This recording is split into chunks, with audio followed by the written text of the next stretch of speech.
Welcome to our first real-world project. So in this section, we're gonna learn and use the most important third-party library that is used in almost all React projects. And that library is React Router. So with React Router, we are able to build applications with multiple pages that feel as fluid and smooth as the apps on your smartphone. And these are what we call single-page applications. And so throughout this section, we'll gain hands-on experience by building this gorgeous single-page application called WorldWise, while also using a new way of styling React applications called CSS modules. So we have a lot of ground to cover, and so let's get back to work. Welcome to our biggest project yet, which is going to be called WorldWise. And what's special about this one is that we're going to use Vite for the first time to set up this project instead of create React app. But before we do that, let's first take a quick look at the project. And here it is. So this is the WorldWise application, and for the first time, this actually looks more like a real-world product. Now, here we have this page link, or this page navigation, where we can click and it will then lead us to these different pages. Now, notice how up here in the URL bar, as we move to different pages, it actually changes. So now I'm on the pricing page, and so then it says pricing, but if I go to the product page, then there it says product. And the same on the login page. And if I click here on the logo, then we go back to basically the home page where we then are at the root URL. So basically we have these different URLs matched to different views in the application. And so this makes this a single page application. And more about that in the next lecture. But now let's actually take a look at the heart of the application. And so for that, let's come to the login page. And this is actually really just a fake login where we just click this button here, which will then take us to the application. So in this application, basically users can register all the cities that they have ever traveled to. So here on the left side, we have a list of all these cities and also the countries which automatically come from the cities. And notice how actually here the URL also changes between countries and cities. So this also makes part of the routing that we will learn about in the next lecture. But anyway, here on the right side is then where we have a map, and we can go to our current position by clicking here. So this is using the geolocation API in the background. And so for that, we need to give our permission. And then after getting our position, the map will move to our current location. So let's wait for that. And there we are. Right.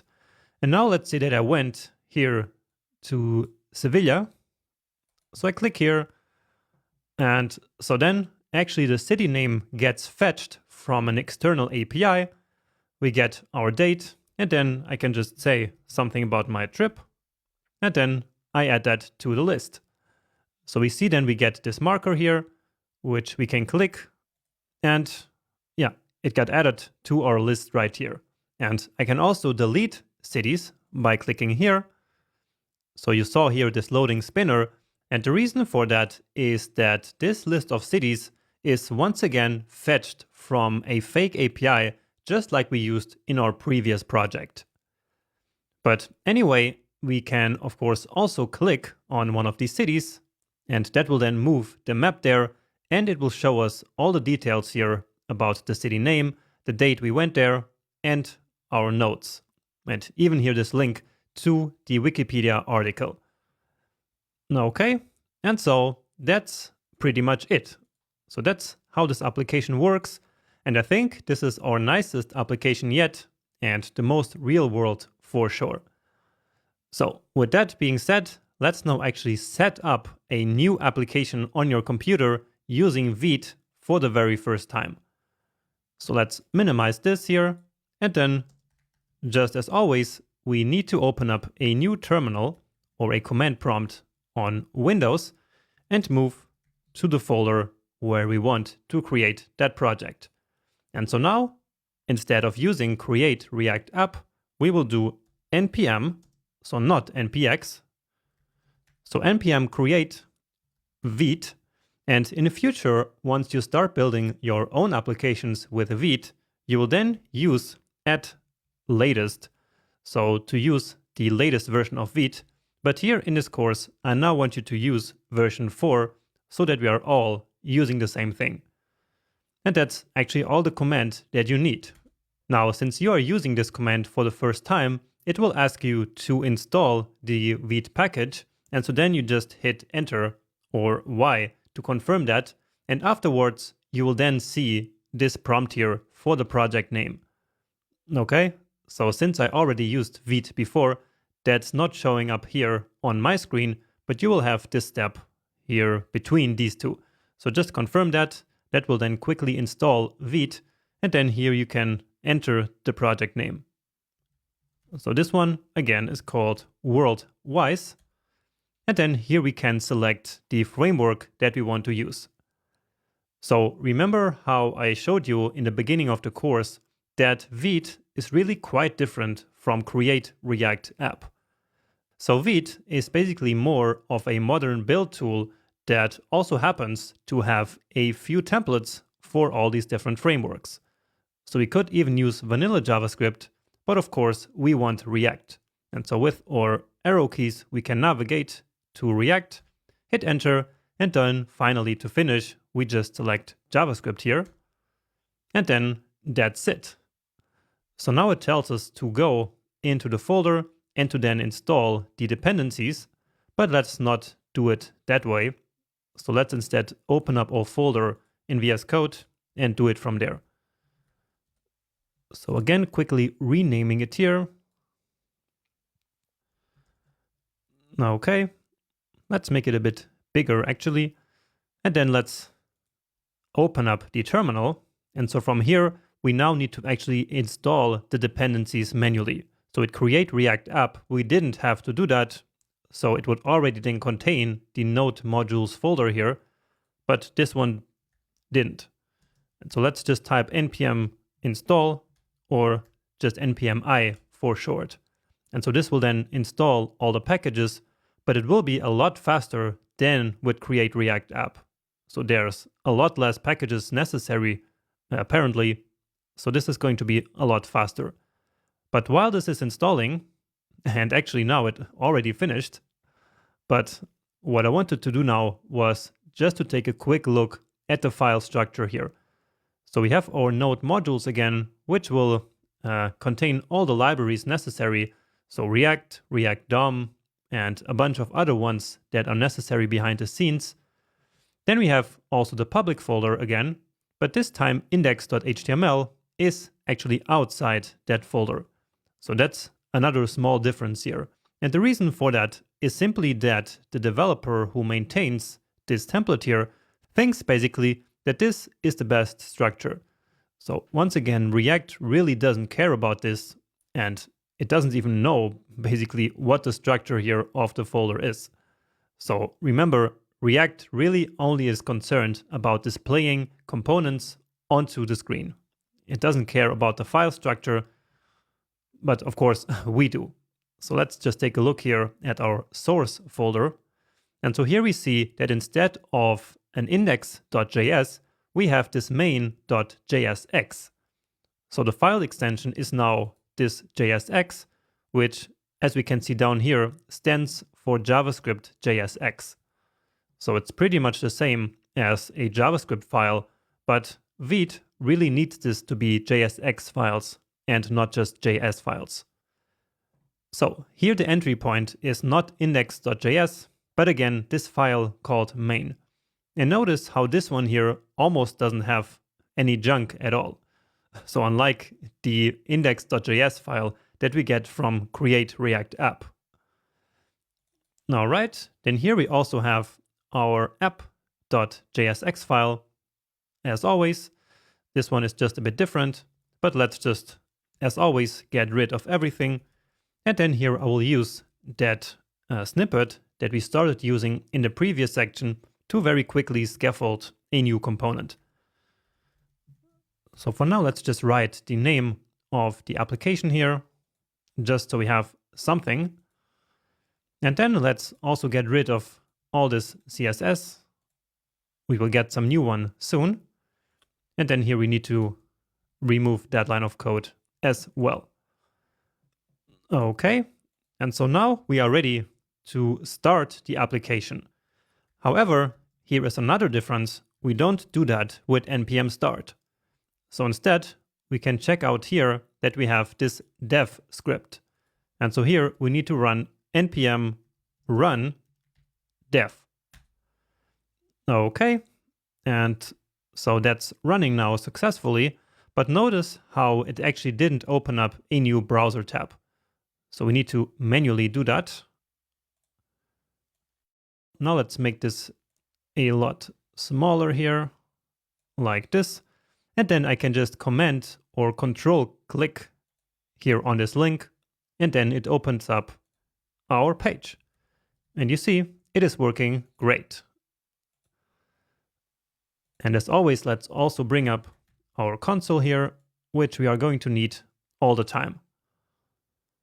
And now to finish, remember how I also told you at the beginning of the course that the great thing about Create React App is that it already comes with all the important developer tools pre-installed. And the most important one of those is by far ESLint.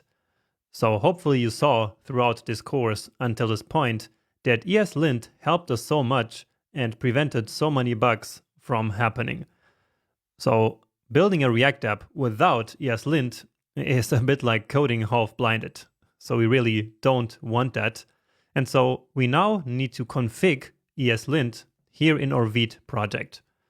So again, we need to do that manually each time that we set up a new project with Vite.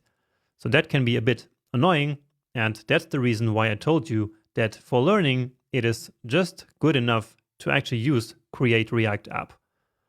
But yeah, now we are using Vite, and so let's then config ESLint. Let me just show you an example here of why we need that. So let's say we define this variable and we are not using it. And so then usually ESLint would warn us by highlighting this variable here with that yellow underline. So that's what we want to get back, basically. So let's open up a new terminal here.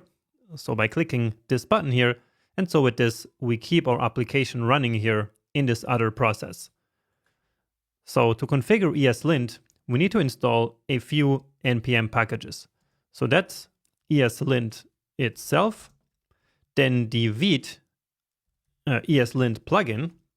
So vite-plugin or -ESLint. And finally, we also need to install all the React specific ESLint rules. So that's ESLint config React app. So those are our 3 packages, and then we need to save them as dependencies. So dev dependencies with save dev. And then here, apparently I forgot the install keyword. And so let's see. So this should now install these 3 packages. And so next we need to actually config our project here to integrate with these packages. So the first step was to install those 3 packages. And the second one is to create a new file called .eslintrc.json. And so here we can basically configure the behavior of ESLint. And in this case, what we want to do is to extend the default rules of ESLint with those React rules that we just installed. So just create an object like this, and then extends, and then React app. So again, these are the ESLint rules that we just installed before. So basically, these ones right here. So with this, we extend ESLint to work with those rules. And then finally, we also need to config our Vite project with this vite.config.js file. So in this file, we can configure all kinds of things about development and building of our project. But here, all we need to do is to now add the ESLint plugin to this array. So for that, we first import that here. So import ESLint from the Vite plugin ESLint, and then finally we add that here to our plugins array. Give it a save, and that should then work. So our application got reloaded here a few times. There are no more errors. Here we can also close this process, and you see that now ESLint is back to working. So we get the error right here in our VS Code, and also even that warning down here in our output from the Vite development process. So let's get rid of that, because now we know that this is actually working. Great. So with this, we have Vite correctly set up. It is a little bit of work, but you just have to write down somewhere how it works and then do it every time. So that's not too bad, especially if it's a big project that you will be working on for a long time. But anyway, with this, we have our project set up. And so now we can start learning about the main concepts that we will talk about in this section, which are routing, single page applications, and React Router. So this section is all about React Router and single page applications. And so let's start by understanding what these actually are. So when we use routing in a web application, we basically match different URLs to different views in the user interface. In the specific case of React, we match each URL to a specific React component. And we call each of these matches between a URL and a component a route. Then, when one of those specific URLs gets visited, the corresponding React component will be rendered. For example, we could show this home page, so this home component, whenever a user visits the root URL of example.com. But when they go to /login on the same URL, we then show the login component. And if they log in successfully, we can then redirect them to the /app path. So to show them the app screen like this. So in this example, we have three routes that the user can visit: the root URL, /login, and /app, which will all render different React components. So basically, this enables users to navigate between different screens of the application by simply using links and the URL in the browser. At the same time, routing like this keeps the user interface nicely in sync with the current browser URL, which has a couple of nice advantages that we're going to discuss later. Now, this type of routing that I just described here only works this way on the client side, so in the user's browser. There is of course also routing on the server side, but not in client-side React applications like the ones that we have been building and that we will build in this section. But anyway, most front-end frameworks have these client-side routing capabilities baked right into the framework. But React is different because it relies on third-party packages for many different functionalities, and routing is one of them. So in React, routing is usually handled by this third-party package called React Router. And this is probably the most important and most used React third-party library out there. So if you want to learn React development, you need to learn React Router. The reason for that is that routing is fundamental for building something that we call single-page applications. So single-page applications, or SPAs for short, are web applications that are executed entirely on the client, so only in the user's web browser. And just like we discussed before, single-page applications rely heavily on the concept of routes, where different URLs correspond to different views. And here is how single-page applications work. Whenever a user clicks on a special link provided by the router, the URL in the browser simply changes. In the case of React, this job is usually done by React Router. Now, changing the URL will then trigger the DOM to be updated as a result. And in single-page applications, it's always JavaScript that will update the DOM and therefore the page. So, usually on a normal web page, when we click on a link, the browser will load a completely new page and then show us that new page, right? But single-page applications are completely different. The page is simply updated by JavaScript, which means that there will never be a complete page reload. And that's the whole point of the single-page application. It's the entire app in just one page, so without any hard reloads. This makes the web application feel just like a native desktop or a mobile application, which is really a fantastic user experience. Now, going back to React, whenever the URL is changed, React Router and React itself will update the DOM by simply rendering the component that corresponds to the new URL. And then, of course, the whole cycle can be repeated as many times as necessary. So each time the user keeps clicking on a router link, that will change the URL and the component that's being displayed on the screen, all without reloading the page.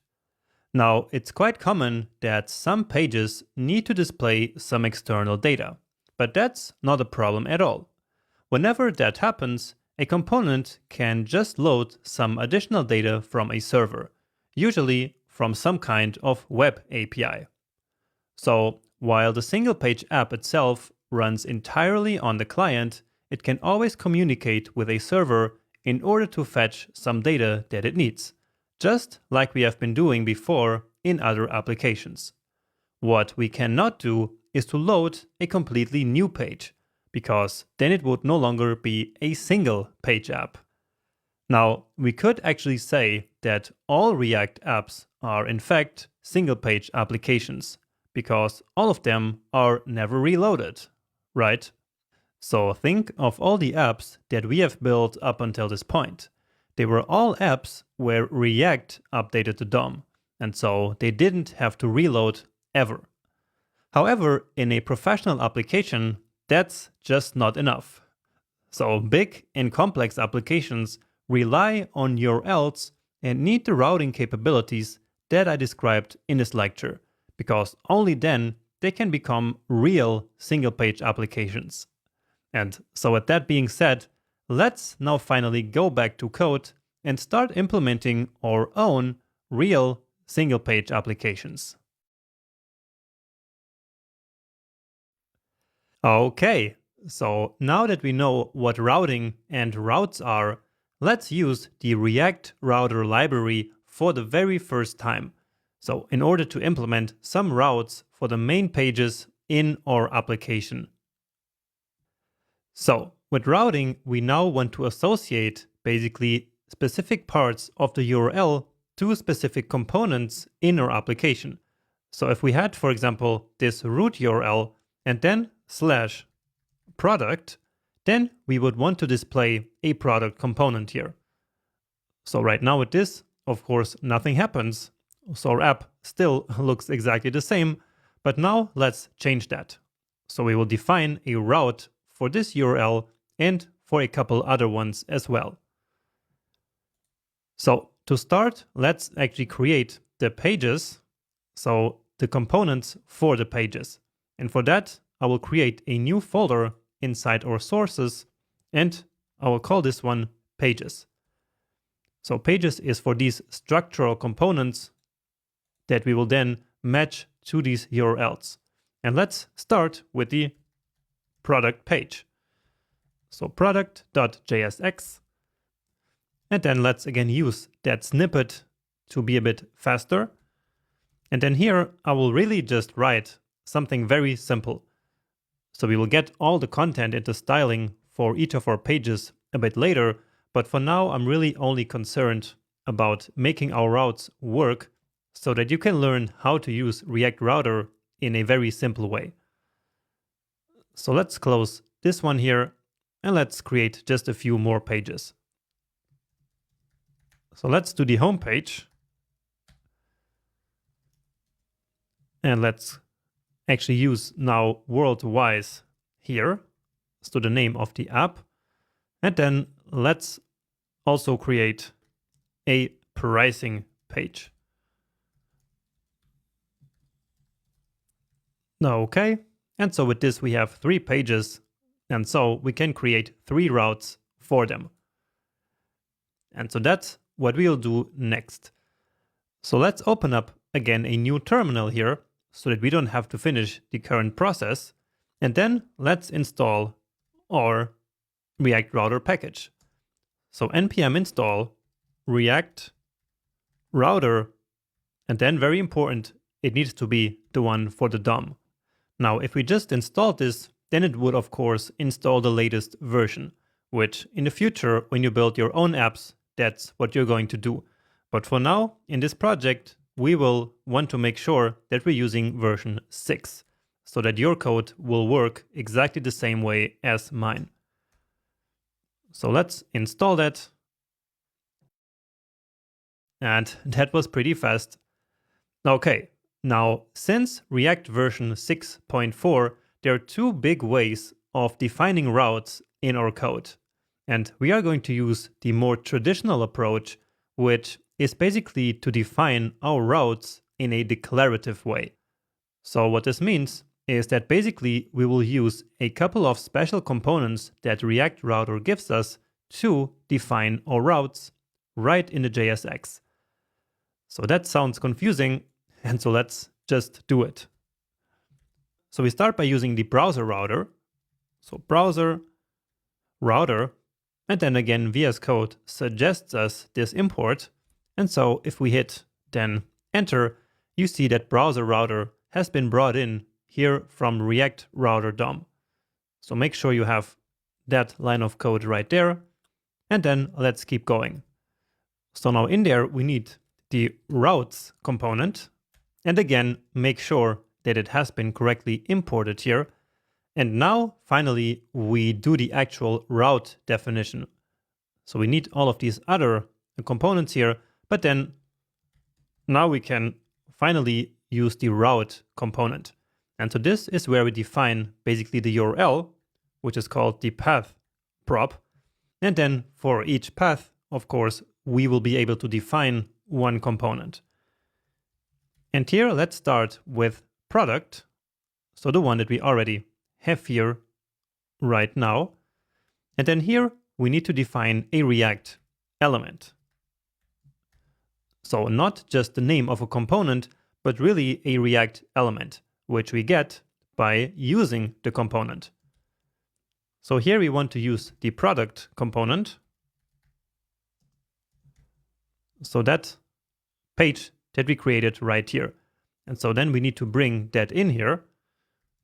So import product from, and then we need to step into the pages folder and get product from there. All right, then we need to close this route component right here. And now I saved it, and then we got this error here, which is just because I didn't bring in the route component here. But now as I save, watch how it actually already automatically went to the product component. So great. But let's keep going here, and then we will analyze this further and really try to understand what is happening there.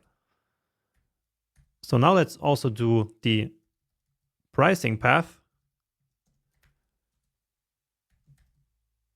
And here now we need then the pricing component, or actually the element. And we use an element here because this way we will be able to pass props into this element. So it could also be component, which it used to be before version 5, or before version 6 actually. So then we would just do this. So basically just passing in the entire component, but then it would be very hard to pass in some props. And so with this, that's a lot easier. So just duplicating that line here. And actually, let's do it again for the home page that we need next. Here we need to just close that.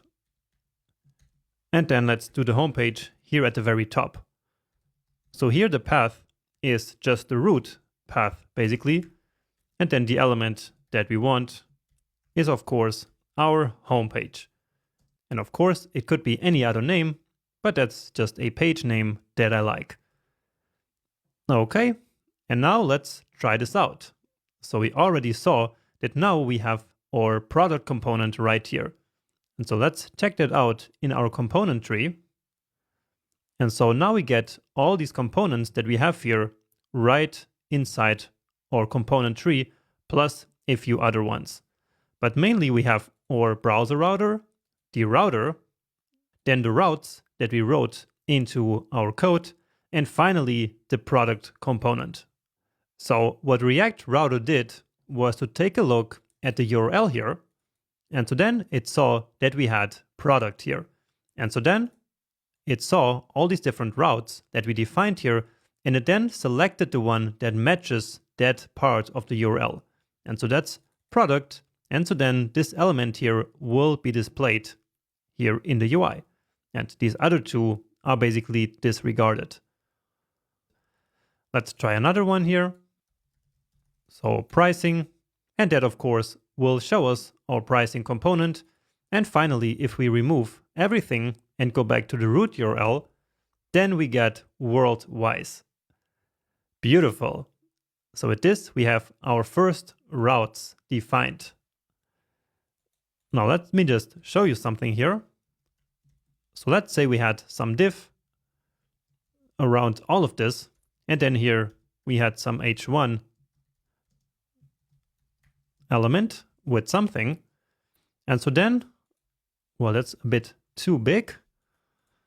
So then this part here, this h1, would always stay in the page.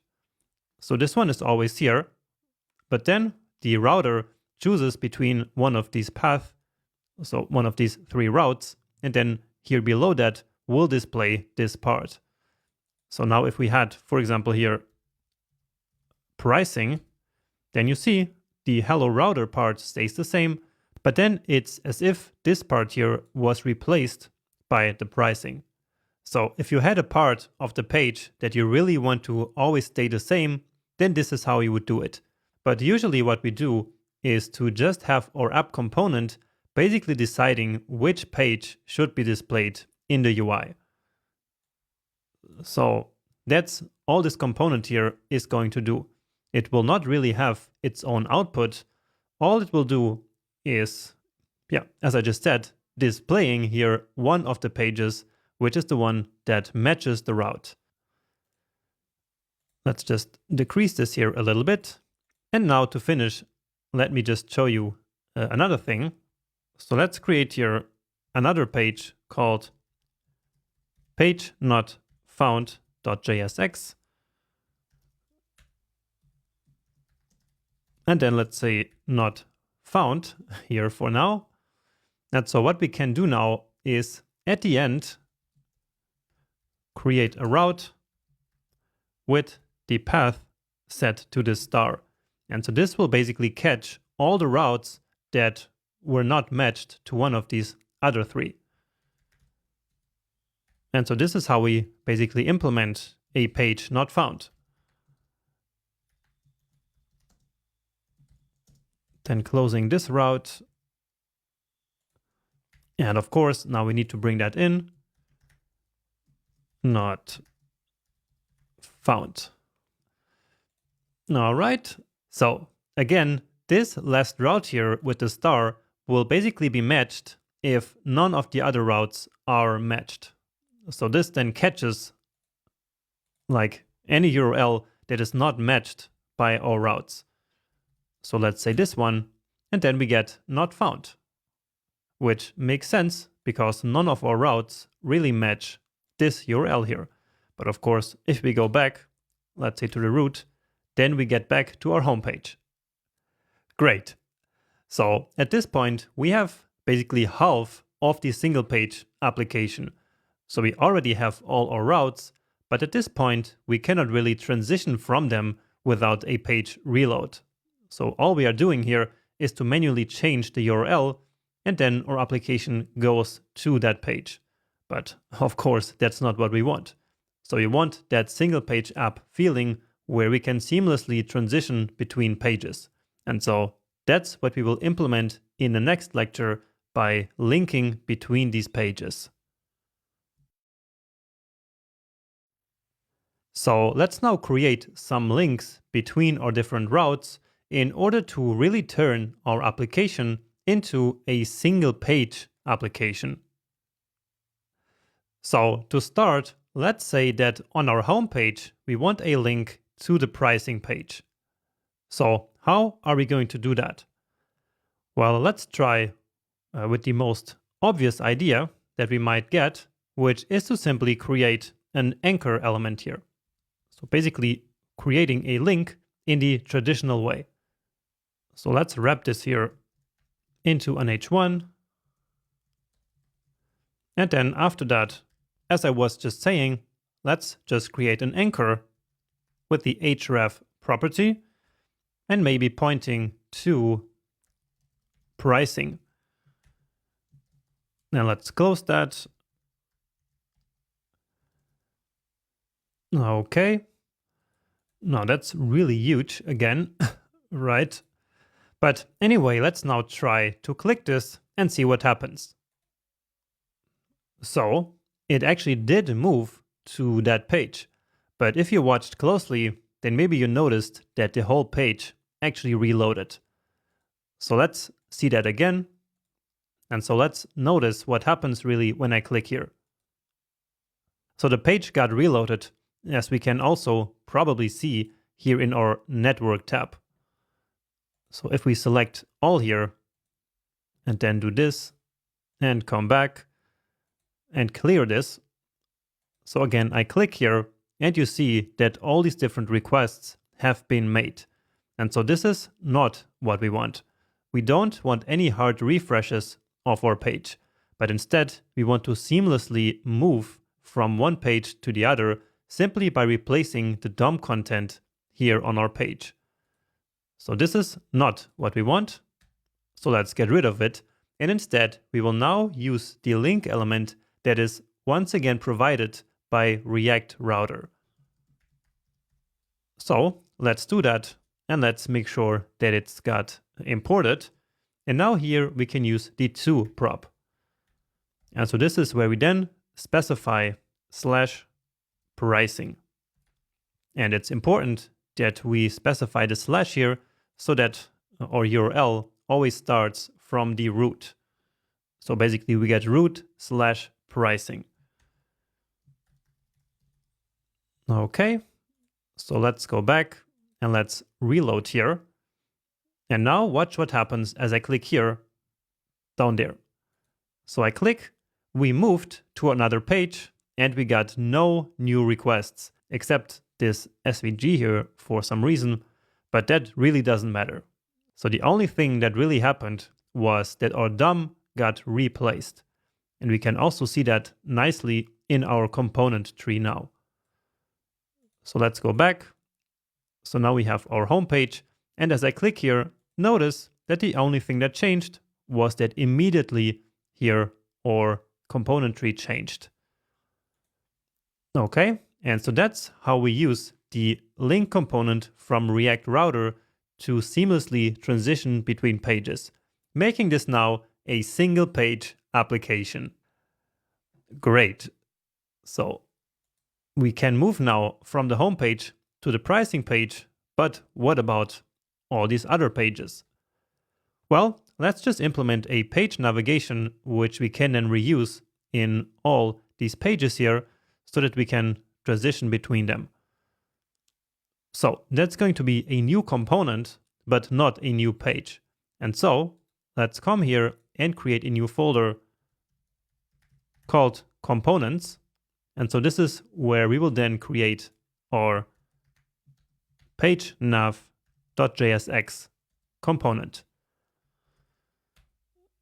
So let's scaffold that. And now here we don't want a div, but a nav component. And then let's do an unordered list. And then inside each list item, we are going to have one link to one of the pages. So again, coming in here from React Router DOM, very important to not forget that. And then let's do one link to the home page. And then I will just duplicate this a few more times. So we have also pricing.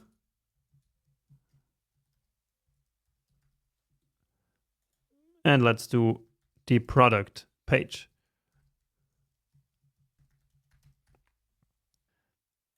All right. And so now this is a reusable component that we can include into every single one of our pages. So let's do that right here before the H1. And we could actually also include that right here in the app. So that would be perfectly valid as well. So basically placing that right here.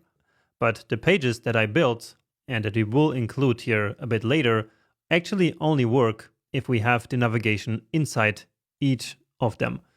And so that's what we will then do now. So just as I was saying. So let's include that here, page nav. And this time here, VS Code is actually nice enough to automatically import that here. So let's do it actually in all of them. So let's include that right here.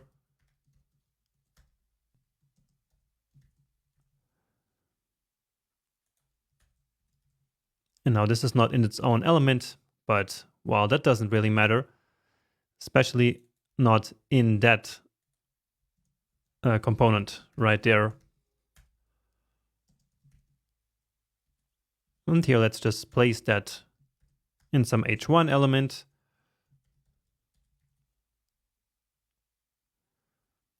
And then let's copy the same thing also to product.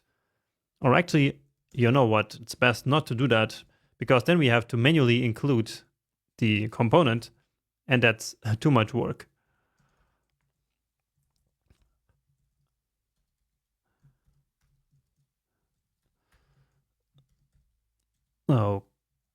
Okay, and so let's see. Again, making it a bit smaller. And now, yeah, beautiful. So we can really now seamlessly navigate through our application and nothing reloads and it feels just really nice. So our URL updates here. And therefore, if we now reload at exactly this place, then the page that we get back is back at pricing. And so this then allows us to, for example, share this URL with some other users or to even bookmark this page. And it will then each time come back to this exact page. And so that's really, really helpful. Now, one thing that we do many times in navigations like these is to display which is the currently visited page. So for example, highlighting right now the pricing page since this is the page that we are visiting.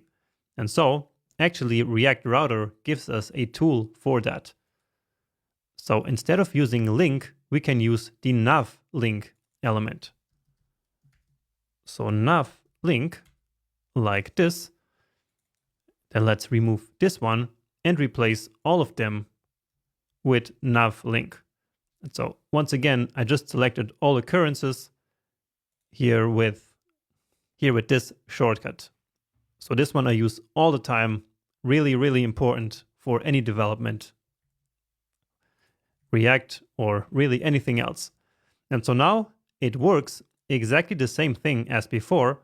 But if we inspect this element, then we see that, well, if we had some space, so then we see that the currently active page gets this class of active. And so then in our CSS, we can select this class and style this element differently.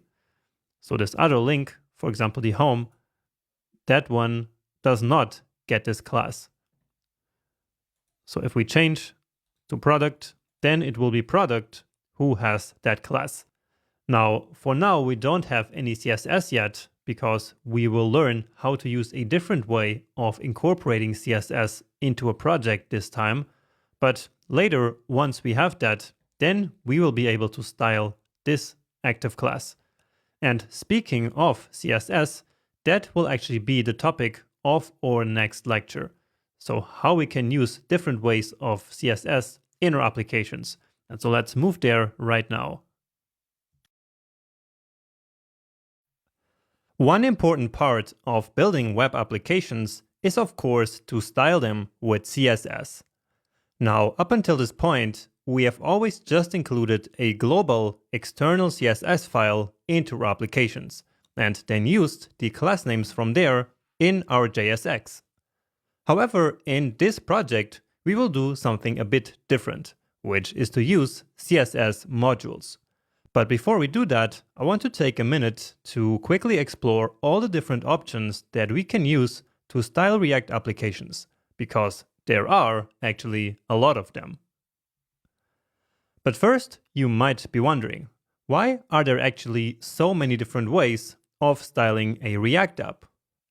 Well, it's because one fundamental philosophy of React is to be unopinionated in regards to many common aspects of building web applications.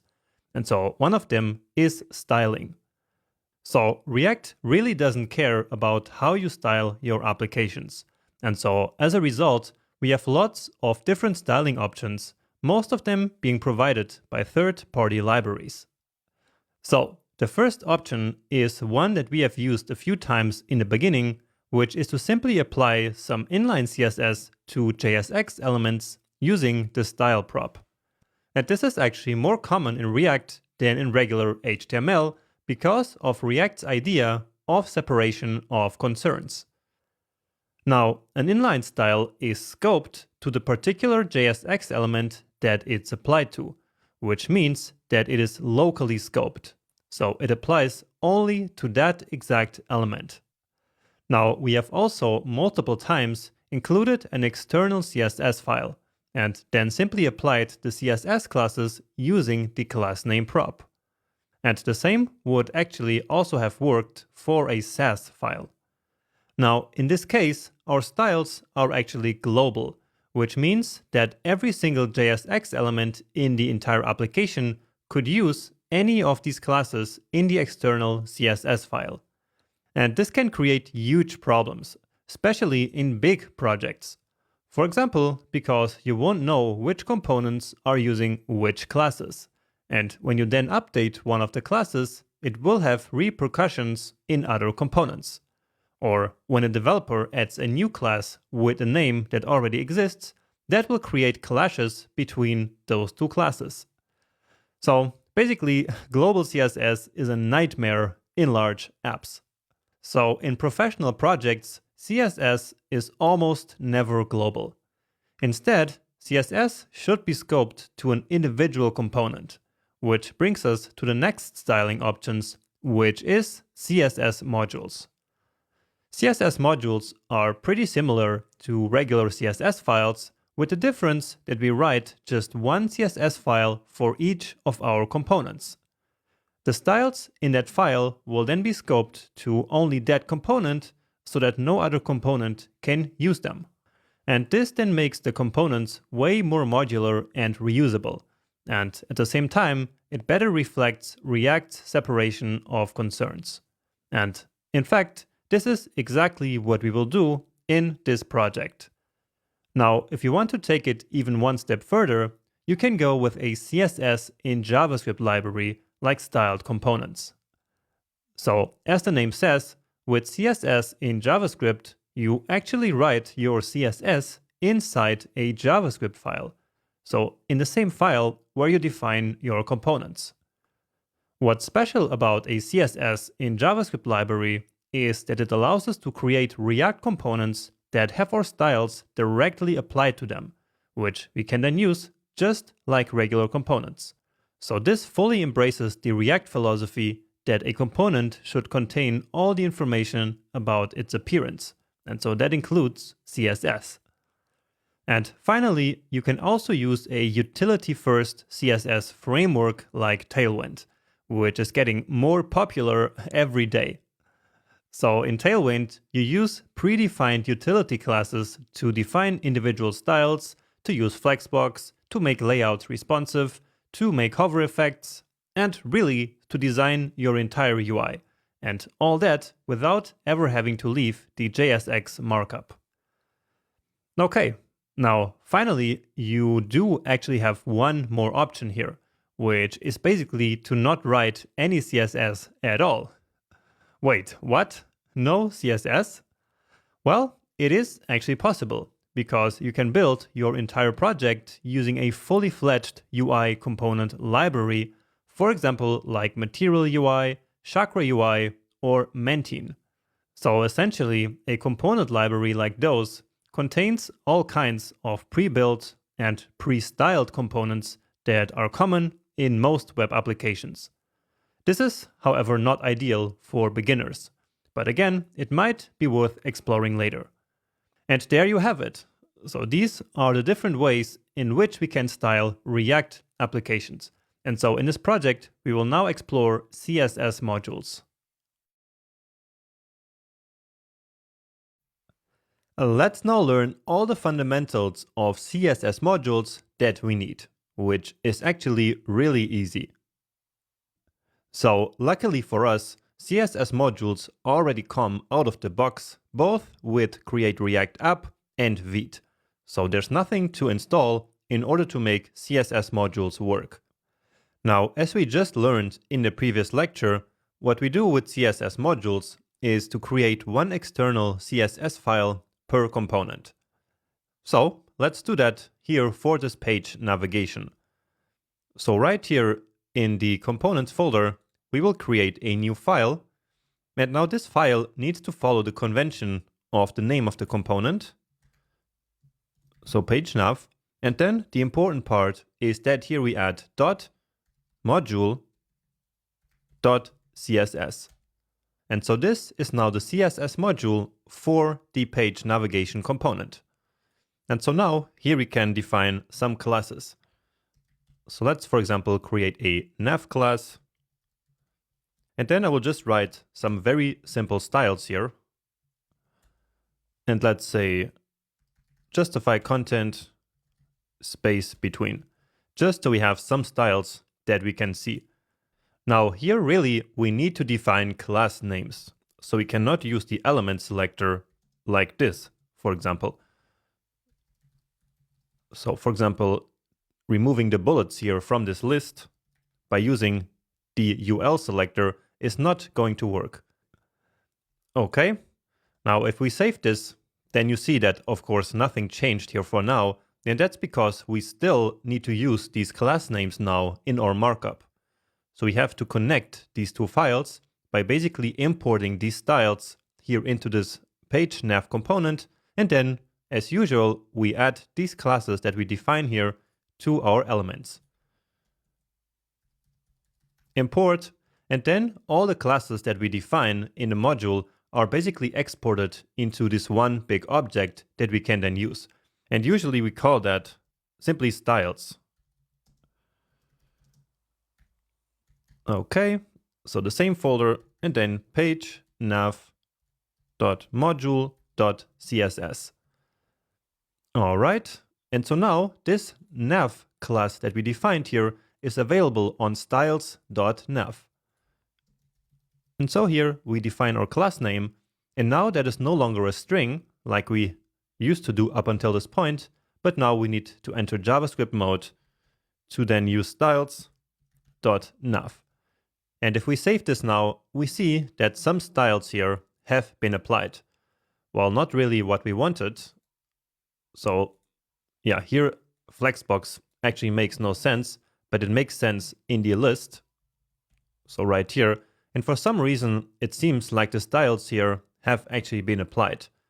So this does work, but it's a really bad idea, because this will then select all the UL elements on the entire application, which defeats the whole purpose of CSS modules where these styles here, so these classes, are supposed to only be applied to this component. So never use the normal element selector, but here instead we will now basically select all the unordered lists that are inside our nav class. And so then here, just to test this one, let's add some orange red background color, and there we go. So here we have a nice ugly navigation now styled with CSS modules. Now notice how here we got this really weird class name. And so this is what CSS modules does. So they take our class name that we defined ourselves, and then they attach like this random ID here to the end. And so if we then create another nav class in some other CSS module, that will get a different random ID. And so then these are in the end different classes again. So down here we can then see the styles that have been applied. And indeed, there is our background color. And then here the same. So here we see that we got this same weird class name, which comes out of this one that we created here. And so now let me show you how this can really avoid naming clashes. So a problem where we or another developer on the team might accidentally create a new class name that already exists, which might then mess up all the other ones. So the other elements that use that class name. So that's a common problem when we use global CSS like we have been doing. But so let's now avoid that. And in order to do that, let's first create a new page here, which will be called app layout. So because we already have a component called app. And so this will basically be for the main application where we have that list on the left side and the map on the right side. So let's then add another route for that page right here, or actually in the app file. And so let's just duplicate this. And here the path will be app and then app layout. Okay, importing that. And now here I will not add that to the main navigation, but instead let's change the link here on the home page. So here we now move to pricing, but let's go to app. So go to the app. And so now if we go home and then click here, that should go to the app. But I just remembered that we actually haven't added any content here. So now let's do that. And there we go. So now we have another route working in our application. And now let's also create a navigation for this app. So that's going to be a new component. And so let's call this one the appNav.jsx. And let's right away also create the CSS module. So appNav.module.css. All right. And again, these are just basically placeholder components that we will replace later with the actual content. So let's just use a nav here, and then I will just write app navigation. All right. Then let's include that here.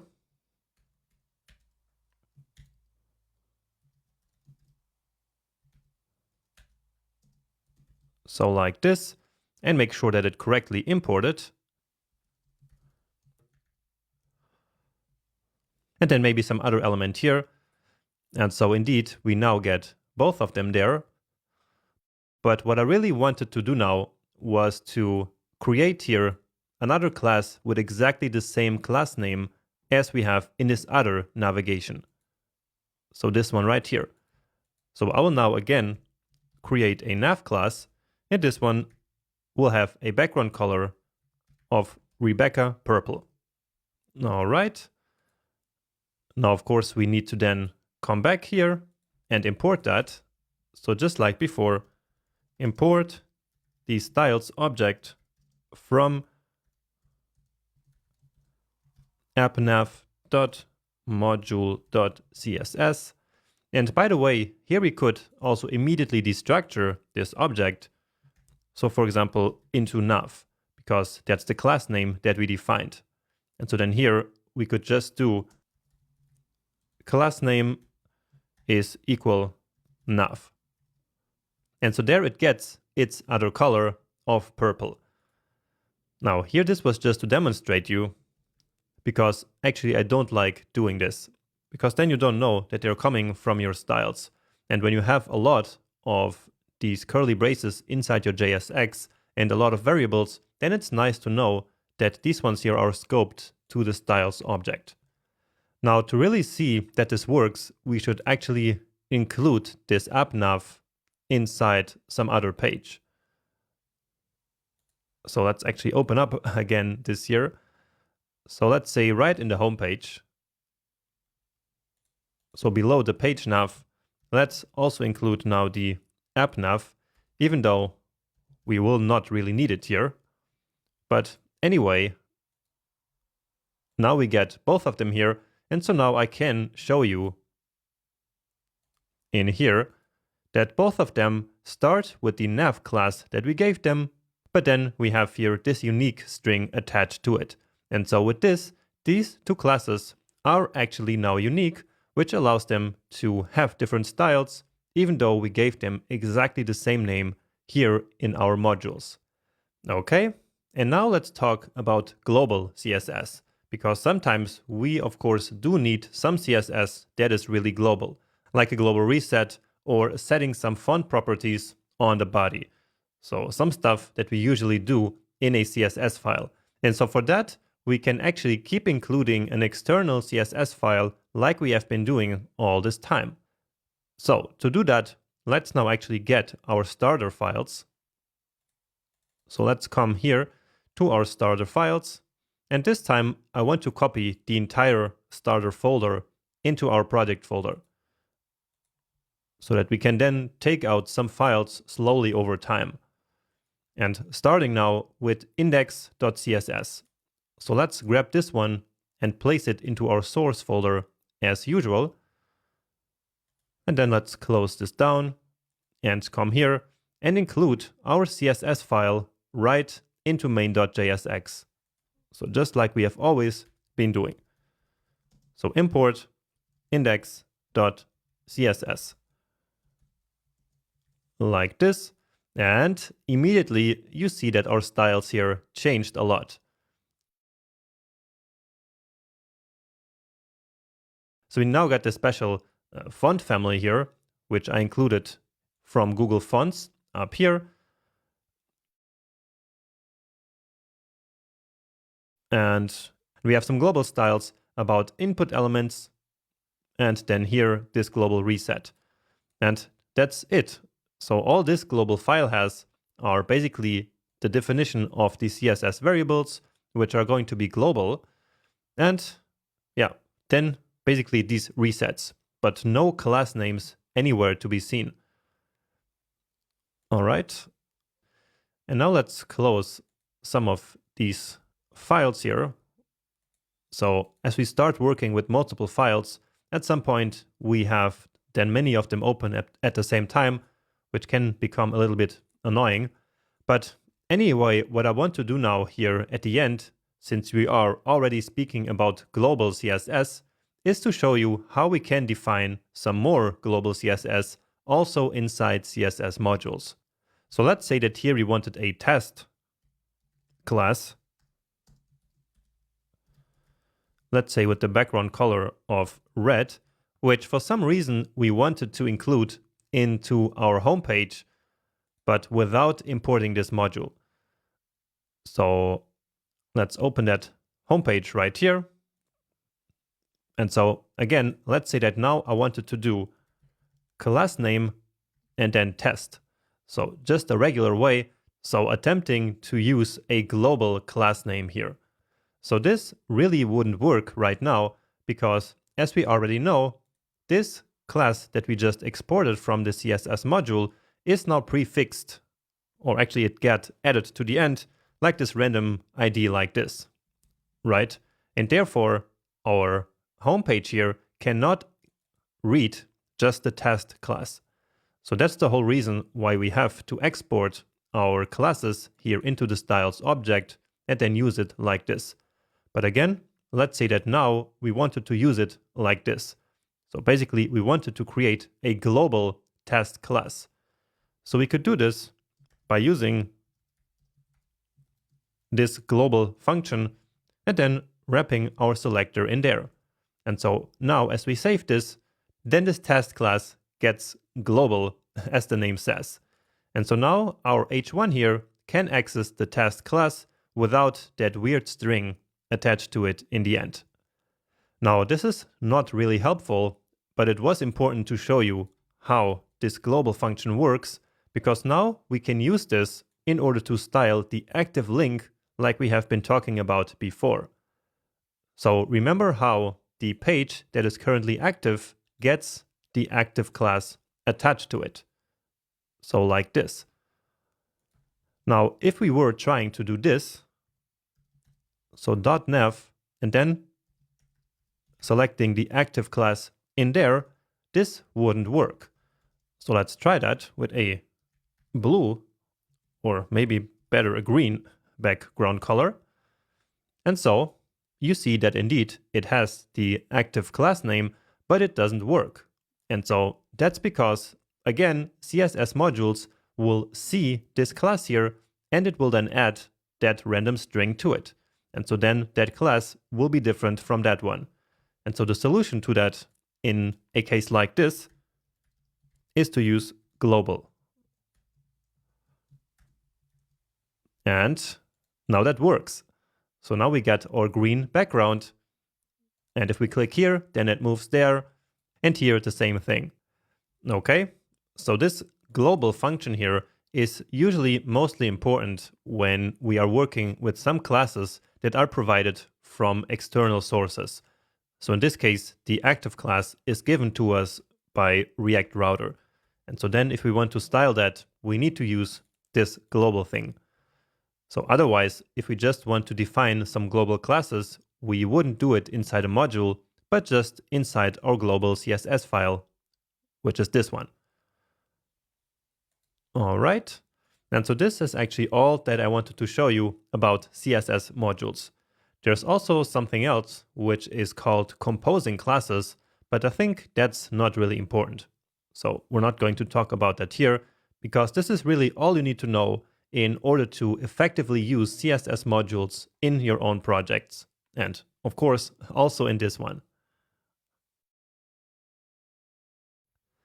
So now that we know the fundamentals of both the technologies that we're going to use in this project, so that's React Router and CSS modules, we are now ready to build the actual pages of the application.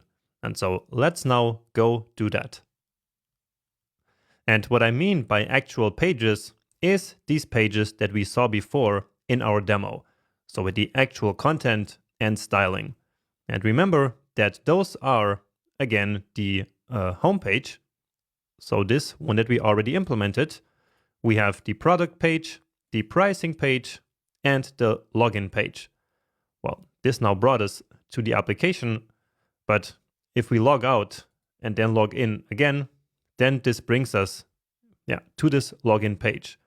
So these four are the ones that we are going to implement. And then in the next lecture, we will implement the application layout. So with the sidebar, this menu right here, and the map. All right. Now, of course, we are not going to write the content and the styling here ourselves, but instead we get them from the starter files that we already copied into our project folder. And so now let's take a closer look at what we actually have there. And I want to do that in the File Explorer because that's a bit easier. So we have the starter folder right here, and we have a couple of images, and then these three folders. Now, let's start by dragging the data folder out here, so into the root folder of our project. And then let's also grab these four images and drag them into the public folder. So just like we have been doing before, we will use images from the public folder. So not from this assets folder that we also have inside the sources folder. So the assets here are to be directly imported into our JavaScript code. So if we want to do that, then we place them here into this assets folder. But that's actually not what we want. So let's just delete that folder actually. And so then finally we have components and pages, which we also have in our starter files. So in this lecture, we are going to take care of the pages. And so let's now grab everything that we have here and copy into the pages folder that we already have. So we will basically overwrite a few files, or most of the files that we already have there. So these pages, they were just dummy content. And so now let's replace all of them. So we got again our pricing, product, login page. And now what's different is that we have now our corresponding CSS module files. So let's quickly check them out back in VS Code. So you see that our pages folder has indeed changed. Let's then close everything we have here and open them again, because in the meantime, these files have changed.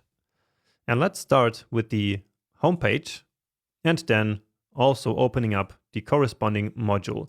And then I'm going to close the sidebar, this time using Command or Control B. So otherwise, we really don't have enough space here. All right, so our homepage now looks like this. And you see it has exactly this content here in terms of the markup that we have here, except for this link, but we will add that here in a second. So we also already have our styles, which is coming from the CSS module.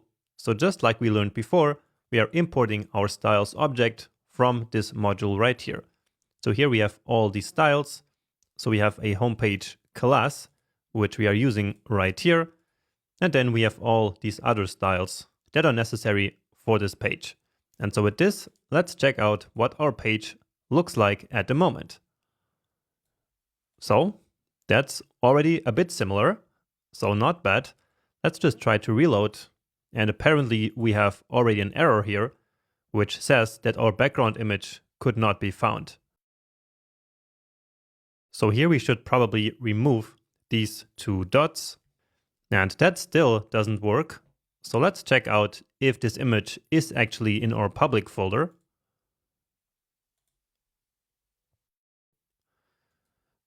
And well, it is not. So let's come back to our starter files here once again and grab that from here into our current public folder. All right. Let's try that again here. And beautiful. So now that works. And if you find these going back between the starter files and our own files a bit confusing, then let me just mention that I decided to have so many pre-built files here for two reasons. First, it's to save us a lot of time so that we don't have to type all these styles and all this markup here on our own. And second, it is also to prepare you more for a real job. So for a job where you will collaborate with other developers. And so in this example, we can pretend that some other developer on our team, which is more of a designer, prepared all these CSS modules for us and also these React components, so that then we, as a true React developer, can add the data and the logic and really put it all together in a nice application. So in this project, I actually really want you to imagine that you are now working on a team. And so you are the React developer who builds this application based on some files that you already got from some other member of your team. All right, but now let's then complete this homepage that our designer friend or colleague gave us and add that button down here. So this one right there. So this button or this link actually should take us to the app page, so to the app layout component. And so this should be a link. So one of those links from React Router. So again, this will take us to the app page. And here, actually, we are now using a global class name, which is the CTA class. And then start tracking now. And then, of course, we need to bring in the link from React Router DOM. And so now that works. So about this global class name, this one is located in our index.css file. So before I said that we didn't have any global class names in here, but actually later I added this one. So because we need this in multiple places, and so I didn't want to declare this inside of one CSS module. So we have that here, and then we can just use it as usual in all the components that need it. And so now we linked here to this app layout page, which actually hasn't changed. So this one we didn't overwrite. And so when we click here now, then we get to that page that we built before. Nice. So next up, let's take care of the logo here. So here we have this logo, which is actually part of this entire navigation. So here in the home page, we now want to get back that navigation that we already started to build. And so that's going to be inside this main element. So then we have the page nav and also this section element then. So let's bring that in. And here we have now to go up one level so that we can then move into the components folder and then grab that from there. And here it is. It looks pretty bad right now, but so let's go fix that. So that's page nav. And now here we are using this nav class right now, which gives us this purple background. But actually we do have a starter file for that as well. So that's right here in this CSS module. So let's drag that in here, replace. And so immediately you saw that it changed there. So let's open that up. But actually this is not the one that we want. So we actually want the page nav, right? So let's grab that one, replace it as well. And here I notice that I imported the wrong one. So again, that's the kind of thing that happens when you start working with all these different files. But that's just how it is in React development. And these are actually not that many files yet. So later on, we will have hundreds of files as we start working in our next big project. So, but anyway, let's now open up this component because this is going to be our next task that we need to work on. So building now this page navigation. And actually, this is already looking pretty well. So what we should do is to add another nav link here for the login page. So this one will move us to the login page. And then actually in our real app here, we don't have a link for the homepage, but instead that homepage will open as we click here on this logo. So let's remove this one here. And then let's bring in the logo that we already have once again in our starter components. So the logo and the corresponding module, let's select them and then place them into our components folder. So here it is. And then let's just include this here besides the unordered list. So this nav will have two children, the logo, and then the UL. So make sure it got correctly imported. And beautiful, there it is. So our navigation is working fine. We didn't include it here yet, but it is working. But now the only thing that we need to do is to actually include a link in this logo here. So right now we see that it's not a link yet. And so let's open up the logo by clicking here on this component. So Command or Control clicking, or of course, you can also open it right there. So here we return this image, as you see. And so let's just wrap this into a link. So this link coming again, of course, from React router. And then here we simply go to the root URL. Okay. Give it a save. And so this time we are actually using a link and not a nav link because we don't want to add any special styles when this is selected. So that's really not necessary here. And so with this, we finish our logo. And so now when we click here, of course, we stay on the same page. But now let's go to one of these other pages and then add the navigation there. And then we will see that this link also works. So let's open up these other pages. So that's the login page, the pricing page, and the product page. So all these pages will get that navigation. So here we see we already have some problems. So that's because we're using useState that is not imported. So let's quickly get that. So import useState from React. And so you see that our designer colleague here had a small mistake in his code. So this is where we need that page nav component. Right. So make sure that it got imported. And now we just do the exact same thing in all the other ones. So we want our page nav here. And there it is.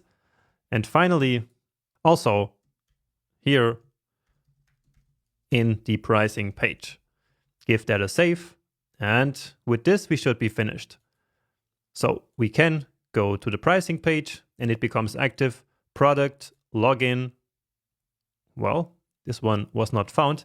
I guess we didn't create that yet.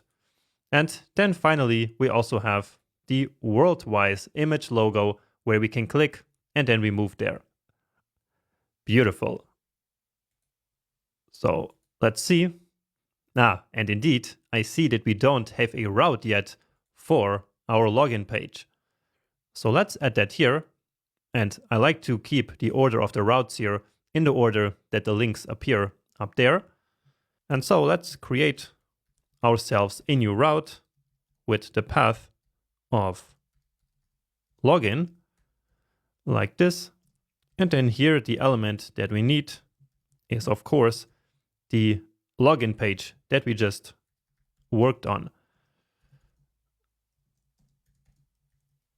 Okay. And now let's once again import that here. And there we go. Now the only thing that I want to do here is to also add basically this green button there. And so here in this special link, so only in this one, let's add the class name that is coming from styles.cta link. Okay, and there we go. So let's just move here quickly to that file to check out that class. And so here we have that CTA link. And notice how here we are using basically the JavaScript way of writing the variable instead of the normal CSS way, which would be like this. And the reason for that is that a class name like this would be a lot harder to then get into our JSX. So when we're writing CSS modules, we usually define our class names like this. So in this Keybab case style, I think it's called. And so, yeah, then we include it right there. And with this, we finished our navigation and we finished all our pages. We will take care of this button here a bit later. And so, yeah, now everything works fine. And so next up, let's take care of building the layout here in this main application part. Next up, let's build the static layout of the main application screen. And to start, let's actually take now all of our starter components here and move them into the component folder that we already have. And this can be a bit difficult inside VS Code. So if you find it easier to do in the File Explorer, then just go do that there. But anyway, with this, we now no longer need this folder. So let's finally delete that. And with this, we are done handling all of these starter files. So let's close up this one. And now we have, as you see, a lot of different files here. And what some projects do is to create a folder for each of the components. For example, here, this country item, we would create a folder just for this and then place the component itself, the CSS module, and maybe even some other files in there. For example, like a test file. But here, let's just keep it simple with a flat file structure, and we will just deal with having all these files here. But anyway, let's now open up our app layout.jsx file so that we can now start working on this part. So basically what we want to achieve in the end is to having this sidebar here and this map. All right. And so basically we will now create these two components first.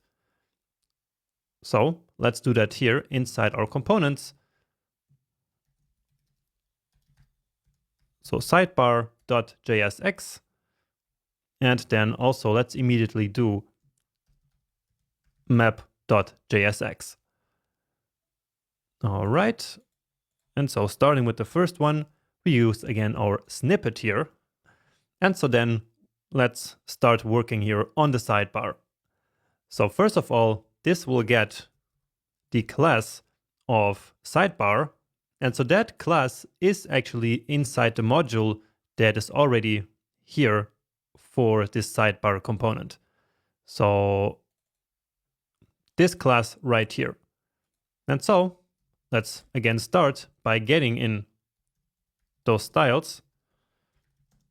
And I will actually show you an easier way of importing this a bit later. But for now, let's just keep doing this. .css. And now we can come here and use styles.sidebar. And now here we want to bring in our logo again. So just as we can see there on the right side, then we also have the app nav. So that's this component that we also already created. Then we will have that list of cities, which we don't have yet. And so for now, let's just write that here. List of cities. And then finally down here, we also have this kind of footer. And for this, let's actually just use the HTML footer element. So without creating a new component, which I guess might make sense, but I just wanted to keep our list of components here a little bit shorter. So if you want, you can totally, as an exercise, do that. So creating a new footer component and then also exporting the styles that we're going to need here to a new CSS module. So that would be footer.module.css. So then taking these two styles into that other module. But again, I will just keep those here to keep it a bit simpler.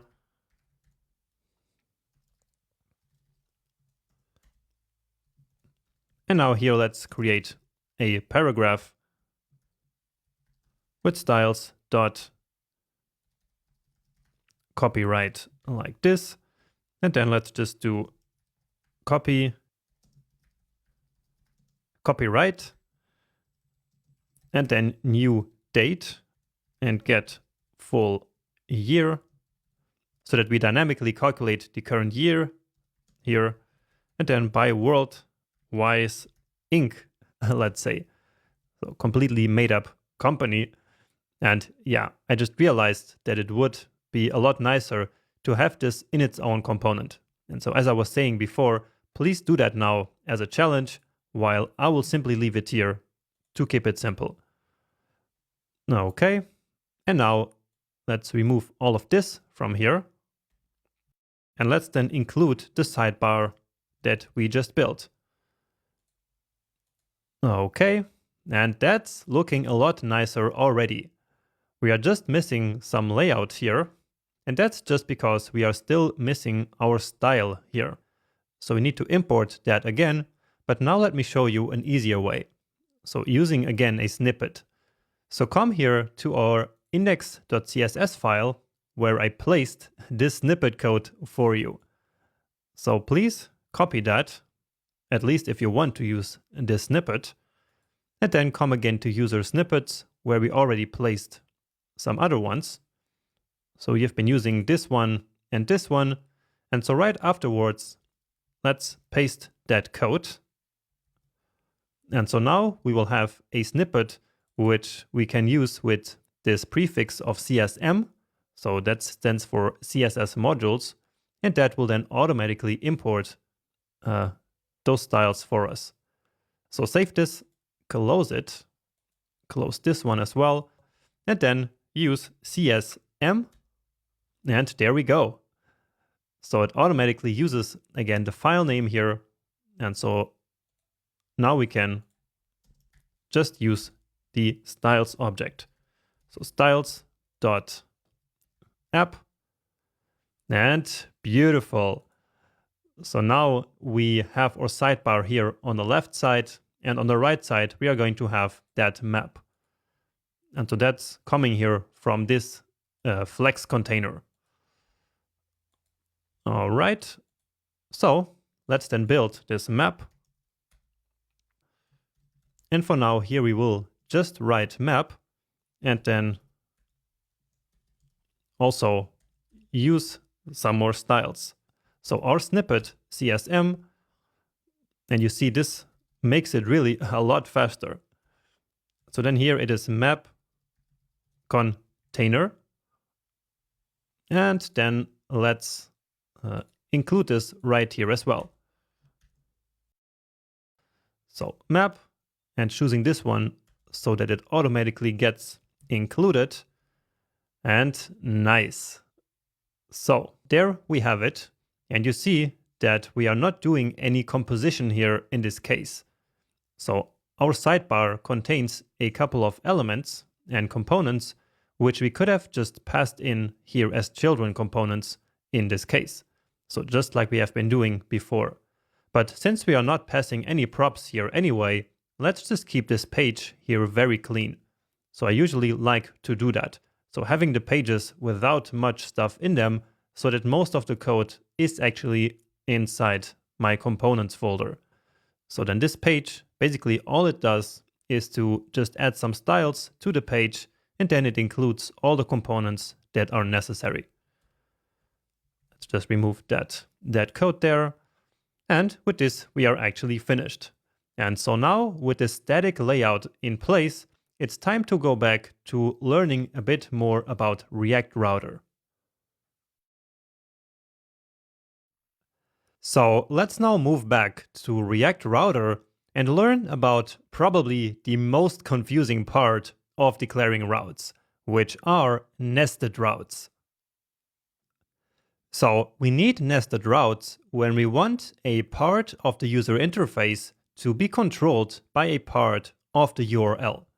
So in this case, here in this part of the sidebar, right now we are showing this list of cities. And so notice how here in the URL we have /app and then /cities. And so basically this cities part here is displayed because in the URL we have cities. So watch what happens when we click here. So you see that now this last part of the URL has changed to countries. And so then we are displaying this list of countries here. And the same thing happens when we click on the map. So then here we get /form. And never mind the last part here. What matters is that we got form. And so then in that case, we display this form. And then we can go back to the cities, and then we have our cities list again, which corresponds to this part of the URL path. So nested routes are basically to implement exactly this behavior. So where we show a part of the UI based on some part of the URL. Now note how nested routes are not simply routes which are made up of multiple parts like this one. So just because we have a longer path with these two parts, this doesn't make it a nested route. Instead, this is actually a nested route because this path here influences what component is rendered inside this bigger component. So in this case, this city list is rendered inside this big app layout component. Okay, and so now let's do that in our code in our own application. So we want to now declare a couple of nested routes, and we do that basically inside a route element. So in this case, let's come to this route here for the app, which is this first part of the URL here. And so now it's as simple as removing this closing part and then closing the route element like this, so that now we can create some nested routes in here. So basically child routes of this parent route. So let's do that. And let's use the path of cities. So exactly what we have right there. And then the element that we want to display here doesn't actually need to be a component. So really this is just any JSX element. So we can just for now create some paragraph here until we have that city list component. So let's just write list of cities here. And then let's close this route as always, give it a save, and then let's do another one. So another child route, and let's use the countries path here. And then let's display again just a simple paragraph like this. And notice how here in the path description, we actually don't have to include the parent path. So React Router is smart enough to basically combine these two. Okay, and now let's just create one more for the form. And again, just a very simple paragraph right here. Now just close this route. And with this, for now, we are done. So we now have our three children routes here. And with this, we are actually done. So we have defined three child routes of this app route right here. But now, where are these elements like this one or this one actually going to be displayed in the UI? Or in other words, how are we now actually going to display one component or one element inside another component? Well, that's where the outlet component provided by React Router comes into play. So where do we actually want to display these elements? Well, they should be inside the sidebar. So right here, instead of this hard-coded paragraph that I created here. And so in this place is where we are now going to use that outlet element. So let's give it a save. Let's check this out, and then I will explain exactly what has happened here. So as we reload, we see nothing here, but then let's try to manually write cities. And there it is. So there is our list of cities paragraph that we defined right here for this children route. So for this nested cities route. So let's see what actually happened here. So React Router saw this URL here made out of these two parts. And so first it saw the app part. And so that then matched this route right here.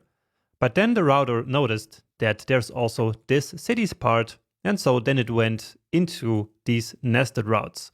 And so then of these three here, it selected the first one to be rendered. And so then it did basically render this part. And where did it render this part? Well, it placed it right here into the outlet element. And so this is actually pretty similar to the children prop if we think about this. So it's similar to this right here whenever we pass some element inside another element in JSX, with the difference that here we are not using elements but routes. And so of course the children prop is not going to work, but instead we use something similar, which is the outlet element. So of course if we now change this to form, so not from, but form, then we get the form element here. Okay. But watch what happens when we just go back to this normal route here. So without specifying any of the nested routes, well, then our sidebar is empty, which is not what we want. So here, when we come just to app, well, that didn't work. But anyway, in this application, when we come just to app, then we want to show by default also this city list here. So we can actually do that with something called an index route. So let's add that here. And so an index route is basically the default child route that is going to be matched if none of these other routes here matches. So right now that is the case here because basically we have nothing after that app path. So then none of these is matched. And so let's basically create a default here. So we call that index. And as we just said, here we want to again display the paragraph of list of cities. But it could be anything else really. So let's just try that for now. And I again forgot to close this route element. But in any case, now you see that we see this list here. And so that's because now of this index route. But now let's go back to list of cities. And so then this list of cities, which will later be its own component, will be the default here as soon as we open the application. And we could actually do the same thing with our homepage. So if we come here, we can remove this path and also make this an index route. And so if we now reload the application, then you see that by default, it goes here to our homepage. And now to finish, we want, of course, a way of moving between these different nested routes instead of having to manually write them here, right? So like this. So basically we want now to implement this app navigation component. So let's go open that. And here we already have our styles. And so now all we need is this unordered list. And then just like before, a list of some nav links, which are again provided by React Router. And now here we can just specify exactly the path that we specified in our nested routes. So cities. And then let's do another one here. So another nav link, and this one here to countries. So again, repeating exactly the path that we specified here. Okay, so countries, and there we go. And since we are using this nav link here, then the element that is currently active automatically gets the active class. Remember that? And so in order to style that, we already have some code here again, which does that styling of the active class. All right, and so now as we click on these different links, then you see it moves to countries. And here goes back to list of cities. And for the form, I won't add a link here because later on that will actually open as soon as we click on the map here. So that's not part of this navigation. Now, if we think about this, then what we just implemented here is actually very similar to something like a tabs component, but implemented in a very different way. So before, if we wanted to implement a tabbed component where we have these tabs here, and then the content changes according to which is the active tab, we would have implemented that using the useState hook to manage the currently active tab. But here with React Router, we do the same thing, but in a very different way. So instead of using the useState hook to manage state, we basically allow React Router and the URL to store that state of the active tab. And so then whenever this URL here changes, then we change which tab is currently active. So React Router is a whole new way of thinking about how we build an application. Now, of course, that doesn't mean at all that all we have learned before is useless. So we still build components like accordions or tabbed components like the one I just mentioned using the useState hook all the time. But from now on, the overall navigation of the application is, in the real world, always managed by something like React Router. And so that includes a small sub-navigation like this one. So hopefully this wasn't too confusing, but just make sure to review all we just did. So how we implemented our nested routes here inside another route element. Then we rendered whatever the nested route wants to render inside the outlet component here. And then to actually switch between the nested routes, we implemented yet another navigation with these navlink components to basically link between the different URLs, which in this case are these sub-URLs. So with the sub-routes of cities and countries. Okay, and so once that is crystal clear, let's move on to actually implement this list of cities here. Now it's time to load our cities data from a fake API again, and then to actually render that data into the UI. And so let's start by actually creating the city list component. So citylist.jsx, and then we use our snippet, and let's also immediately bring in our CSS module. So our CSM snippet, and so now let's use that style object here in an unordered list. So styles.city list, and here for now let's just write something. And so now here we want to finally replace this simple paragraph with the list of cities. So in this one and in the next child route actually as well. So city list, let's close that here, and the same thing here again. Give it a save, and then we get a problem. So what do we have here? So apparently it has something to do with the style, and here, of course, it needs to be class name. And yeah, that looks a lot better.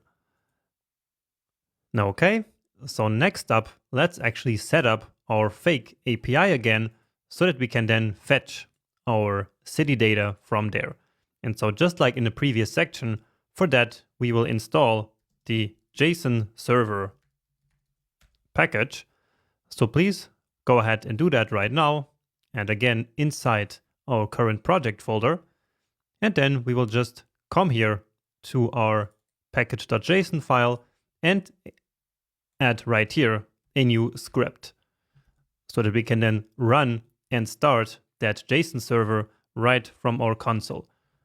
So let's call this one server, and the command will be JSON server watch, and then it's at data/cities.json.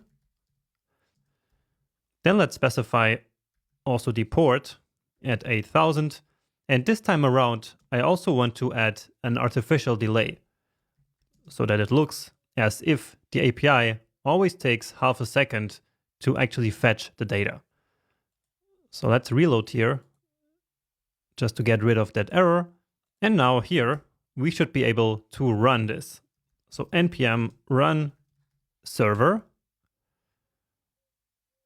And here again, we have a problem where this is already in use. So let's try 9,000. And there we go. So now that works.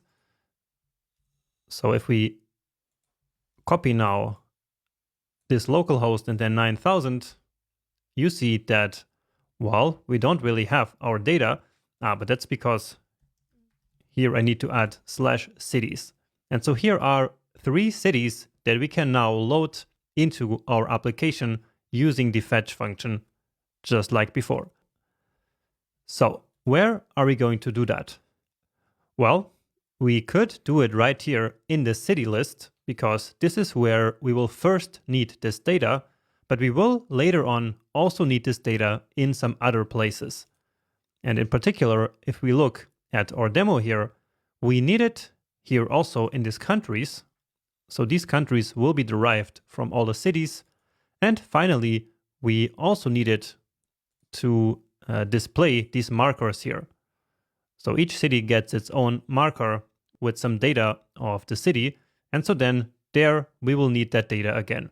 And so let's just place that data, for now at least, here in the app component. So basically as global state that will be available to all components that we want to pass in using props. So let's create a new piece of state called cities, and then set cities, and then our use state hook starting with just an empty object. And then let's also get a quick is loading state and set is loading.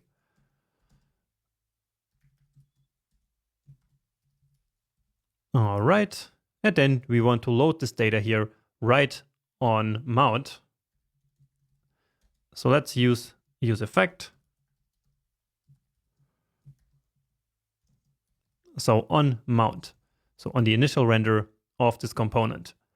Now it doesn't make a lot of sense actually to load this data right as the entire application loads. For example, right here. So as it is right now, we actually start loading this city data even as we are only on this page here. So on one of these pages where we don't really need that data yet. But for now, let's just do it this way, because in the next section, we will even change this anyway. So let's define an async function here called fetch cities.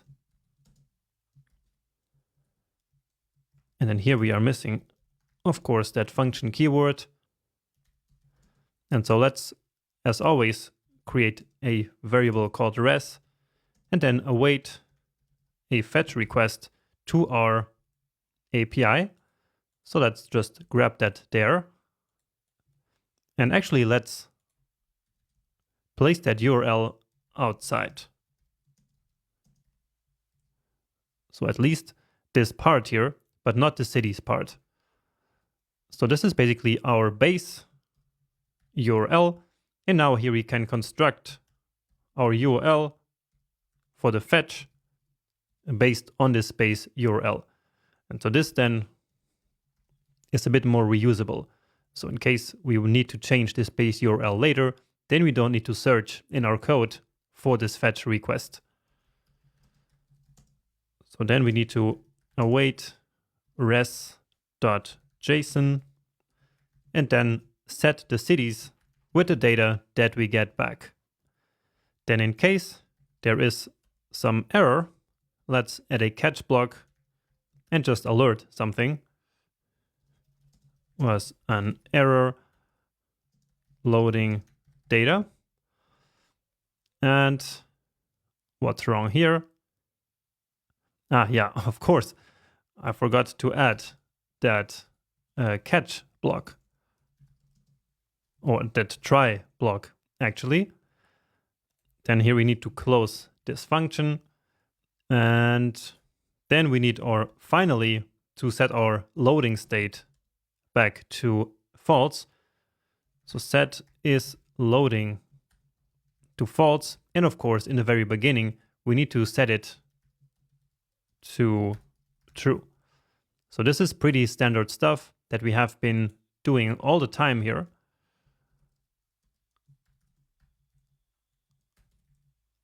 Okay, and so right now, this should already been working at the very beginning. So when we first load our application, let's try that again. And if we check out our network tab, well, then we cannot really see that, but it should be there. So it's easier probably to check our component. And yeah, so here is our city data. And so now we want to pass that data so that here we can show a loading spinner, or we can show then the data itself. So let's do that. And so now we see the advantage of why here we need to use an element and not a component, because now we can very easily pass in that data. So cities will be cities, and then is loading equals is loading, and the same thing here. And don't worry about this duplicate code here, because we will actually get rid of these props when we start talking about context in the next section. But anyway, now let's use this data right here. And first of all, we need to accept that. So cities and is loading. And so now the first thing that we want to do is to, if is loading, then we want to just return a spinner here. So something indicating that the page is loading. And only if that's not the case, we want to then return this actual list. So we already have a spinner component, actually. I think that's what it's called. Yeah, so right here we have the spinner. And if you want, you can of course check out all the code for that. But anyway, let's now just import that really quick here. So from, and then spinner. Okay, but otherwise we want to, of course, render this list. And so, as always, what we do is to take our cities and then map over them. So for each city object, we want to create one city component. And so let's actually create that component here first. So let's then call that the city item.jsx. Okay. And so this will then take in the city. And here it will return one li. And let's just type city for now. And then here we can bring that city item in and pass as a prop the current city. So pretty standard stuff. And let's also define the key as the city.id. All right. And so here we have one city text for each of the cities. So let's reload this. And we have a problem. So cities.map is not a function. And I know why that is. It's because by default, here we have this empty object, which should actually be an empty array. So let's see. And very shortly, you saw the loading spinner there, which should have lasted a bit longer. So maybe we have some problem here with the delay. And here it should actually be 2 dashes like this. So then we need to quit the process with Control C and run it again. All right, try that again. And yeah, beautiful. That looked a bit better there. So it seems a bit more real this way. All right. And now this component here is now almost finished. And so let's take care of the city items themselves. So first of all, each of them has some styles. So let's import them here. And then the class name should be styles.city item. And we already see some change there. But now let's work on the content itself. So here the class is style.emoji, because here we will display the emoji. And let's actually destructure each of these cities. And to do that, let's first take a look at the shape of the objects. So right here, so we get the city name, the country, the emoji, the date, and some nodes. Now we're not going to need all of them, so let's just destructure the ones that we need. So we want the city name, of course, the emoji, and the date for now. And so that is going to come out of city. And so here, let's now use emoji. And then let's keep going. So class name styles.name. And then here, let's use the city name. Yeah, nice. This is already starting to look similar to what we have here. Now we're just missing the date. And then this button here, we will add it later. Or maybe we will actually add it now, but we can just give it no functionality. So here, let's actually use the time HTML element. And so then here, the date. And actually, let's format this date a little bit, because like this, it doesn't look really nice. And I think I have a function for that already here in the city component. So something like this. Let's just adapt this a bit. So placing this outside the component, of course, so that it doesn't always get recreated. So here, let's just remove the weekday, which we don't really care about. And so then let's wrap that date into a format date function call. Nice. So almost the same. Now let's just add this button and wrap that into parentheses here. Okay. And then the button itself. So a bit annoying that VS Code always places those quotes there. Maybe there's some way of changing that default. And if you know about that, then please let me know. But anyway, now here we have that button, which of course will not do anything now, but we will take care of that later. So this is starting to look really beautiful. And now to finish, let's just take care of the situation in which there is no cities yet. So imagining that the user uses the application for the very first time, then there will be no data yet. So let's duplicate this here, just so we don't lose the data. And then let's just remove everything. So we get just this empty array. So if we reload now, then we get nothing. We also don't get an error, but it looks a bit, well, empty like that. And so let's change that right here in the city list component. So we can do some more conditional rendering. We are already testing for that situation, but let's also say if there is no items, so if cities.length is non-existent, then let's return some other component that I also already included, which is this message component.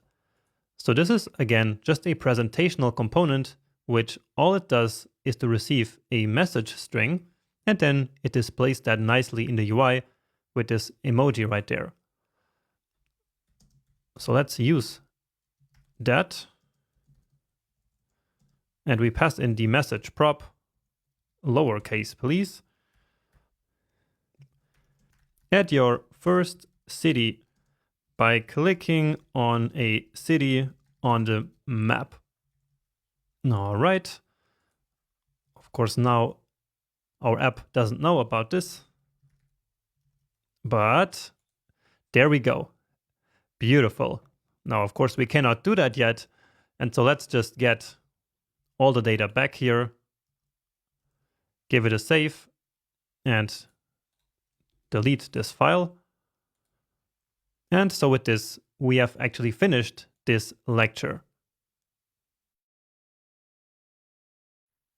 Let's now quickly build the list of all the countries that the user has already visited.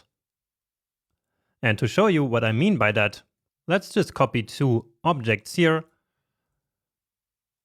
and then place them here. And so let's just change them here to another city. So Barcelona here. And then if we reload, we should get all these 5 cities. Now here, why is there some problem? Now it's because the IDs are duplicate. So let's just put something random here. So React never likes duplicate IDs. But now the idea is that the user has been to these 5 cities, which means that they have been to these 3 countries. So Portugal, Spain, and Germany. And so now here in the countries list, we want to show a list of these 3 countries that the user have been to. So basically we want to filter out the duplicate countries here. So let's do that. We can leave this open. And so here we create the countries list.jsx component. And this one will actually be pretty similar to the city list. So let's just copy everything and paste that here. Now, of course, here we then need to change some things. So wherever it says city list, it should say countries list. So in the name of the CSS module and the name of the component and also the styles. But here, important that it is a lowercase c. Now here, we also receive the cities array into this component, just like the city list. So here, right now, we also receive the cities array as a prop. And so from these cities, we can now derive the countries. Now, should we do that right here? Or maybe we can derive those countries from the cities right here in app, and then only pass those countries here into the component. So which option do you think is better? Well, I think it is actually a lot better to pass in the cities also into the countries list and then derive the countries from there, because that operation only needs to happen when this component here is executed. While if we had that calculation here, then that calculation would happen each time that the application re-renders. So each time this component is executed again. Right? So that's the kind of things that you need to start talking about or start thinking about as you start writing your own React applications. Okay, so here let's now then include the countries list, and we then, as we just discussed, pass in the cities state and also the isLoading state. Okay. Now here there's some problem apparently. So countries list doesn't exist for the CSS module, and that's because I called it here country list. And actually I like that name a bit better. And I guess that here in the style, so right here, the style is also called country list, so not countries. So let's change the name here very quickly to country. Then it will automatically update the imports, which is really nice.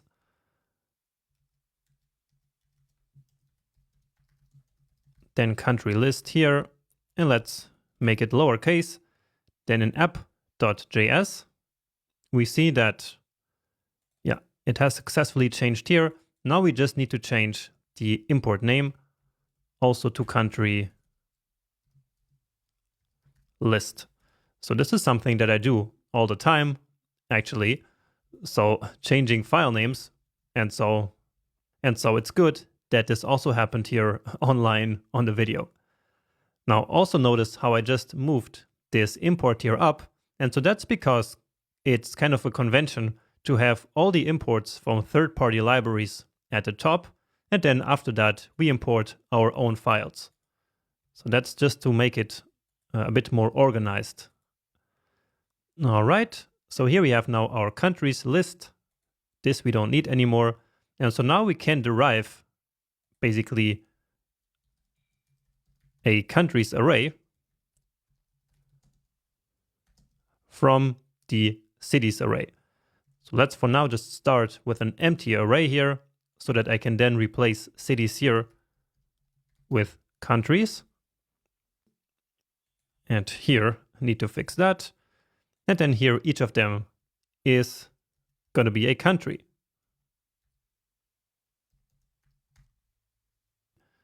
And here it is a country item. And this one I actually already included. No, not this one, but this one. So this very simple presentational component, there was no need to write it by hand. And so it's already here. So country item, and then let's just import that here. All right. And hopefully all of this doesn't seem too confusing or like it's going too fast. But, well, this is simply the reality of React development. You have all these different files, and it's usual that you just copy paste some stuff between them from time to time. Okay. Now here this key is not going to work like this for now. So let's just delete it. And so with this, already our countries should be working. Of course, the countries will not display, but we at least don't get any error. So that's because the countries are still empty. But now let's take care of that, where we will derive this from the cities array.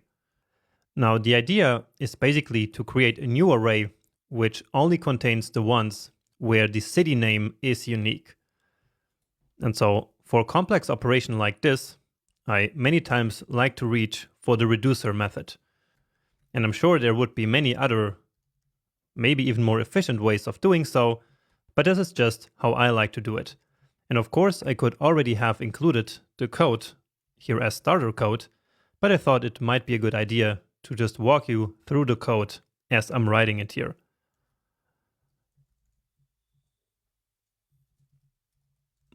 But anyway, so in each iteration of the reduce method, we get access to an accumulator and to the current value. So that's going to be the current city. And then here as a starter value, we want to start with an empty array. And so then into this array, we will place the new unique objects. So here we can just, let's call it array, the accumulator, and the current, it's just a city. Okay. And now let's start by checking if the array already contains the current city. So we can say the array, then we map over it, and then element.city, which will basically create an array of all the cities that are already in the countries array. And then we ask if this includes the current city, or actually the country in the current city. Okay, so if that is not the case, so if the current country is not yet in this array that we are creating here, well, then let's return a new array, which will contain all the current elements plus a new one. So here the country will be the current city dot country, and the emoji will be the current city dot emoji. And if not, so if the countries array already includes the current country, then we just return the current countries array, which is called array in this situation. Now here we have some problem. So we should probably wrap the entire function body here into this block, but still somehow it's complaining. Yeah, there we go. So let's check this, or actually we don't even need to check because it should then already work here. And that's not really working. So let's see. And here it should be, of course, the country. And there we go. So now only the 3 countries here that are unique basically remained right here in this array. So this is just common JavaScript here, has nothing to do with React development. So that's why we don't need to go deep into how this code works. So basically all this does is as it loops over the city array, it keeps constructing the countries array, which starts at 0. So completely empty. And so then in each iteration, it asks if this array here already includes the current city. So the city that is currently being looped over. And if not, well, then we basically add a new object to that array, which contains the current country and the emoji. Okay, and so with that, we finish this list of countries here as well. Now it's time to take the usefulness of React Router to the next level by actually storing state in the URL so that we can use it in different places of the application. But you might be wondering, storing state in the URL, don't we actually use the useState hook to manage state? Well, that's true most of the time, but the URL is actually also an excellent place to store state, and especially UI state. And with UI state, I mean state that affects what the UI looks like. So things like an open or close panel, or a currently applied list sorting order or filter. So these examples of state are great candidates to be stored in the URL, and basically to be managed by the URL with React Router. Now, why would we want to do that? You might be asking. And that's, again, an excellent question. So, the first reason is that placing state in the URL is an easy way to store state in a global place that is easily accessible to all components in the app. So, before, if we wanted state to be accessible everywhere, we would have to store it in a parent component and then pass it all the way down to all child components using props. But if we place state in the URL, we can easily just read the value from there wherever the component is in the component tree. So basically, we can move some state management from React to the URL. Also, placing state in the URL is, in many situations, a good way to pass data from one page into the next page without having to store that data in some temporary place inside the app.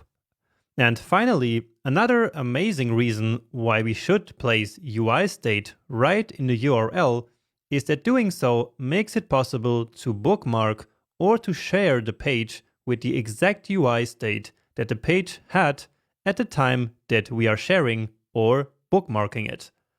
For example, in an online shop, we might be filtering products by color and by price.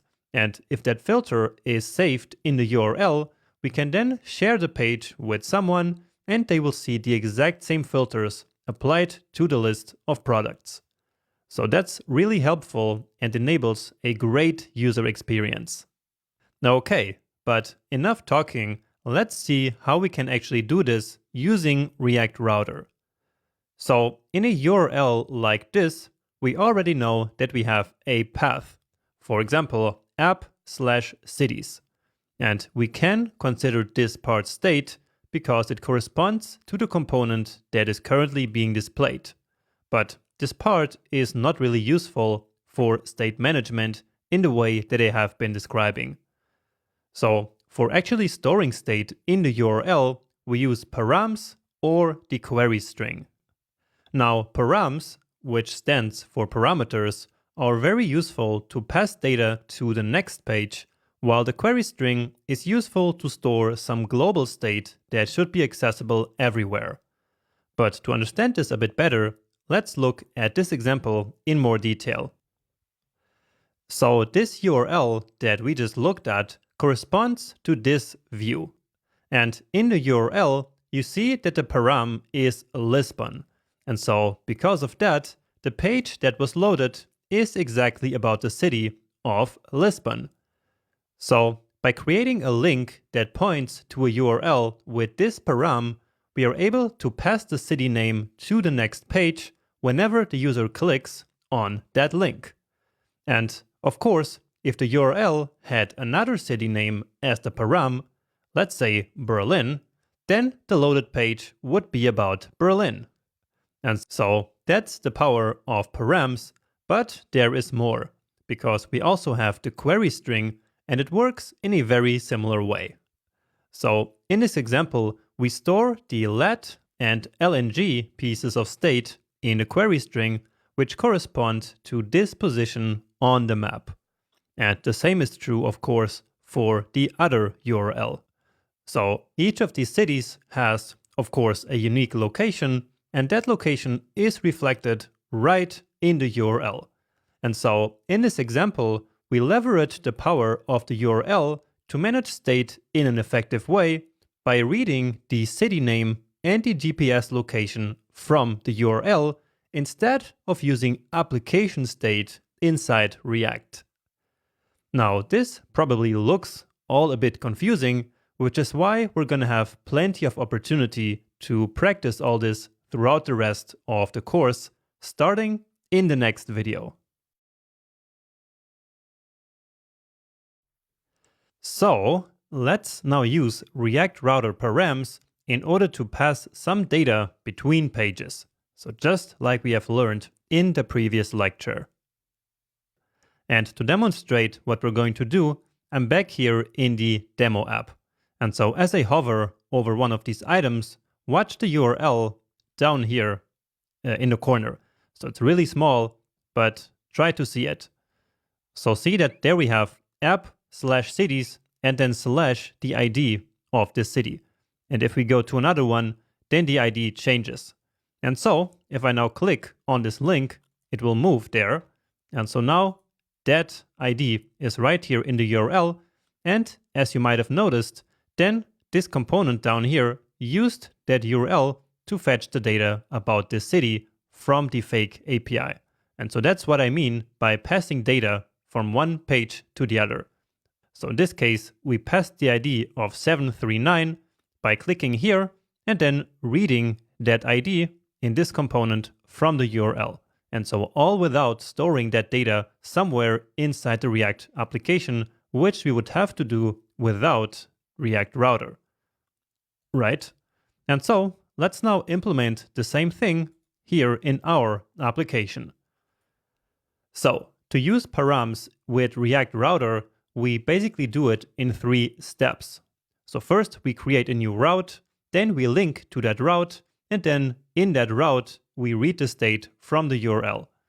So that's just a high-level overview. And so let's now do all of these steps one by one.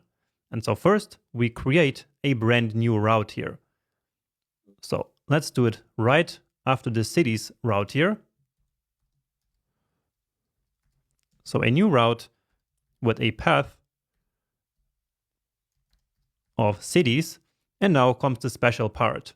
So this one is cities and then / and then whatever name we want to give the parameter. So let's call it ID in this case. And so the shape of this URL here is then exactly the same as this one. So cities slash whatever ID has been passed in. And then from there on, the rest is the same. So here, I want to now use the city component, which actually already exists. So let's write that here. And so here is that city component. So it already has some stuff in there, like this temporary data and all this JSX. Now here we just need to remove that button, and I will actually remove or comment out all of this return block. And instead, I just want to return for now, like an H1 saying city, because we will load the actual city data later on in the next section. Okay, and I keep forgetting to close these route components. Okay, and now all we have to do is to import the city component. So city like this. And so with this, we fixed all the bugs. So this was the first step, which was to create a route with this path linked to this city component. And so then whenever the URL takes this shape here, so cities slash something, it will then render the city component. Now, next up, as the second step, we actually need to link to this URL here, so to this route. And remember that we want to do so right here in each of these list items. So let's come to city item right here. And so now inside of each list item element, we will actually place a link. So one of these special links that comes from React Router. Let's just close this for now. And so then all of this stuff will go in there. And then we just need to change the class name from the list item to the link. So let's reload, and then that looks just like before. However, we are missing the to prop here, which is where now we will basically pass in the data that we want to pass from this page to the next one, so to the city one. So here we need actually a string. So let's create a template literal, and then all we want here is actually the city ID. So let's grab that here from the city object, and then let's just place that there.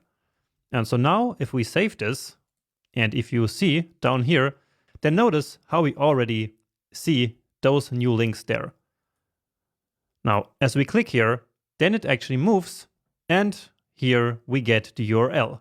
So we get that ID inside the cities slash ID URL exactly like we have defined here. All right.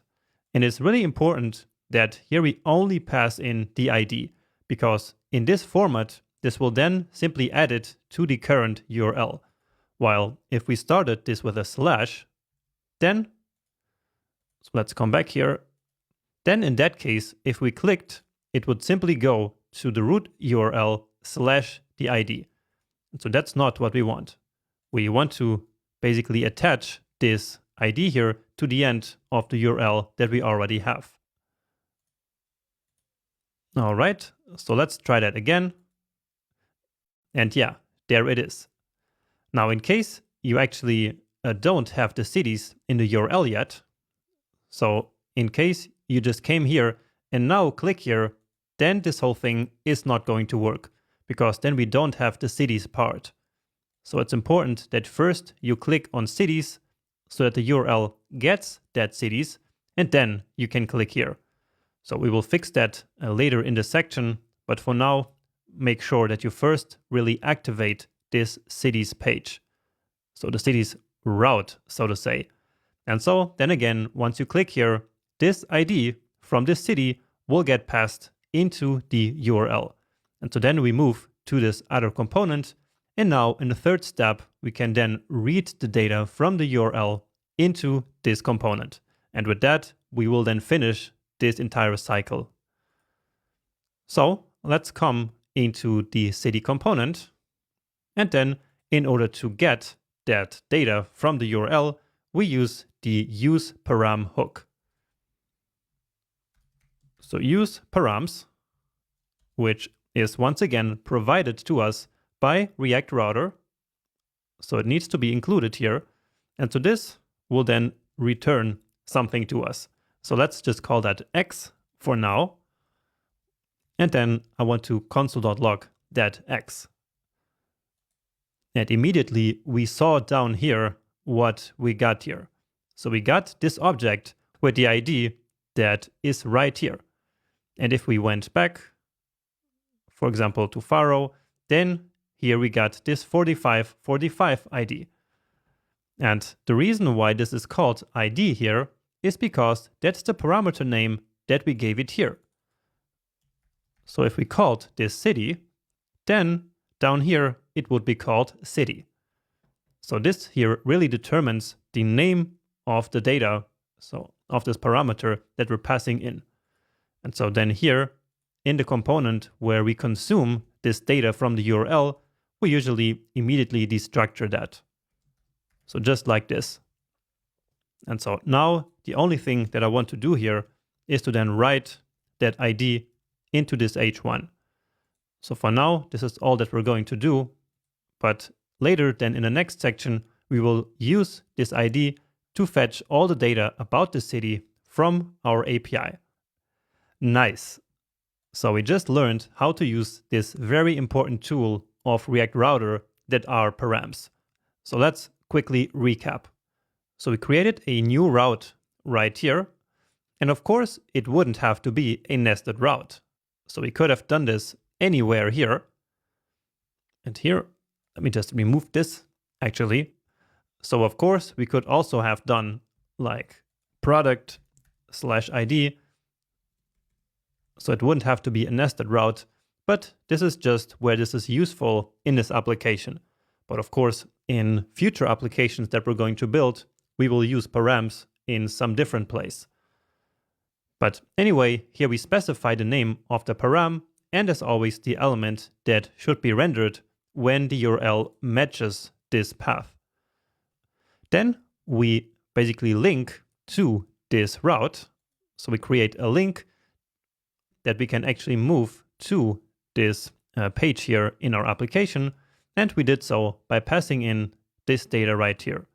So this ID of each city.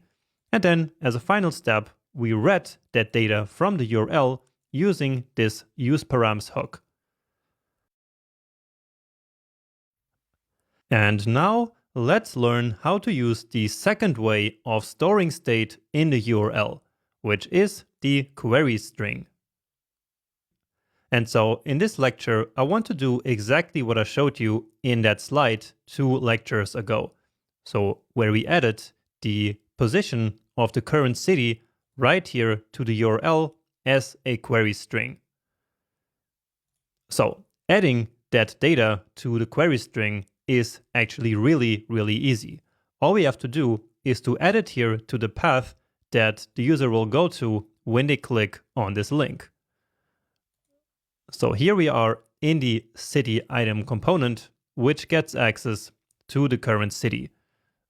So basically we are right here in each of these components. And so remember that each of them gets also access to a position object. So let's log that to the console. And so here there are. So here we have like each of these position objects for each of the cities. So it contains the latitude and the longitude. And so let's now add the latitude to our string. So here we are building this URL. So we already have the ID. And now we need the question mark and then the name of the state variable that we want to share, basically. Or we can also just call this another parameter, but a parameter of the query string. So let's call this one let for latitude, then equal, and then finally, let's add the dynamic data. So position dot lat. All right. And so now when we click here on one of these links, then that moved right here into the URL. And it's important that it always follows this format. So first the regular URL, then the question mark, and then the variable name equal, and then the data itself. And of course, this would have worked on a non-dynamic route, so a route without this ID. So for example, like this, right? So it doesn't have to be a URL with a param in there. But anyway, we can add more. So for that, we just use the and symbol, and then we can just define another one. So let's go for the longitude here. And so position dot lng. And now we don't need to test this, but I still need to click here now again so that I can show you that the state that we had here inside our application was now transferred to the URL. So we have both the latitude and the longitude right now in this globally accessible URL. And so it is as if this data is now global state, which we can access from everywhere. So that includes, for example, here, this map component. So let's now move to this map component, which we already created earlier. And so in here, let's now try to read this latitude and longitude data from the URL. And so for that, we use the use search params custom hook that React Router gives us. So here it is, use search params. And this one is a bit similar to React's use state hook. So it returns an array which has basically the current state, which we usually call the search params. And then second, we get a function with which we can set the search params. So we can also update the search params in this way. Equals this. Okay. And now let's try to store first the latitude into this lat variable, because this data is actually not directly accessible on the search params. So it's not like an object that gives us this data here. Instead, it's an object onto which we need to now call the get method. So get, and then the name of the variable itself. So lat, which is exactly this name right here. So this needs to match this. Okay, and then let's do the same for the longitude. So equal search params dot get lng. And so here let's now first display an h1 so that we can actually see something. And then here let's say position, and then the latitude and the longitude. Give it a save, and there it is. So this is exactly the data that we have here in our URL. And so basically with this, by clicking on one of these links in the list, we successfully share the state, so in this case the position state, with our entire application. So at every component that wants to access it. So now I clicked on this one, and then the position changed here to this one. And we can, of course, now use this in many different components. So let's grab this and move here into the city component, and let's do the same thing here. So of course now we need to include this again. So use search params, and so this then added it to the imports, exactly. And then let's return just something else here.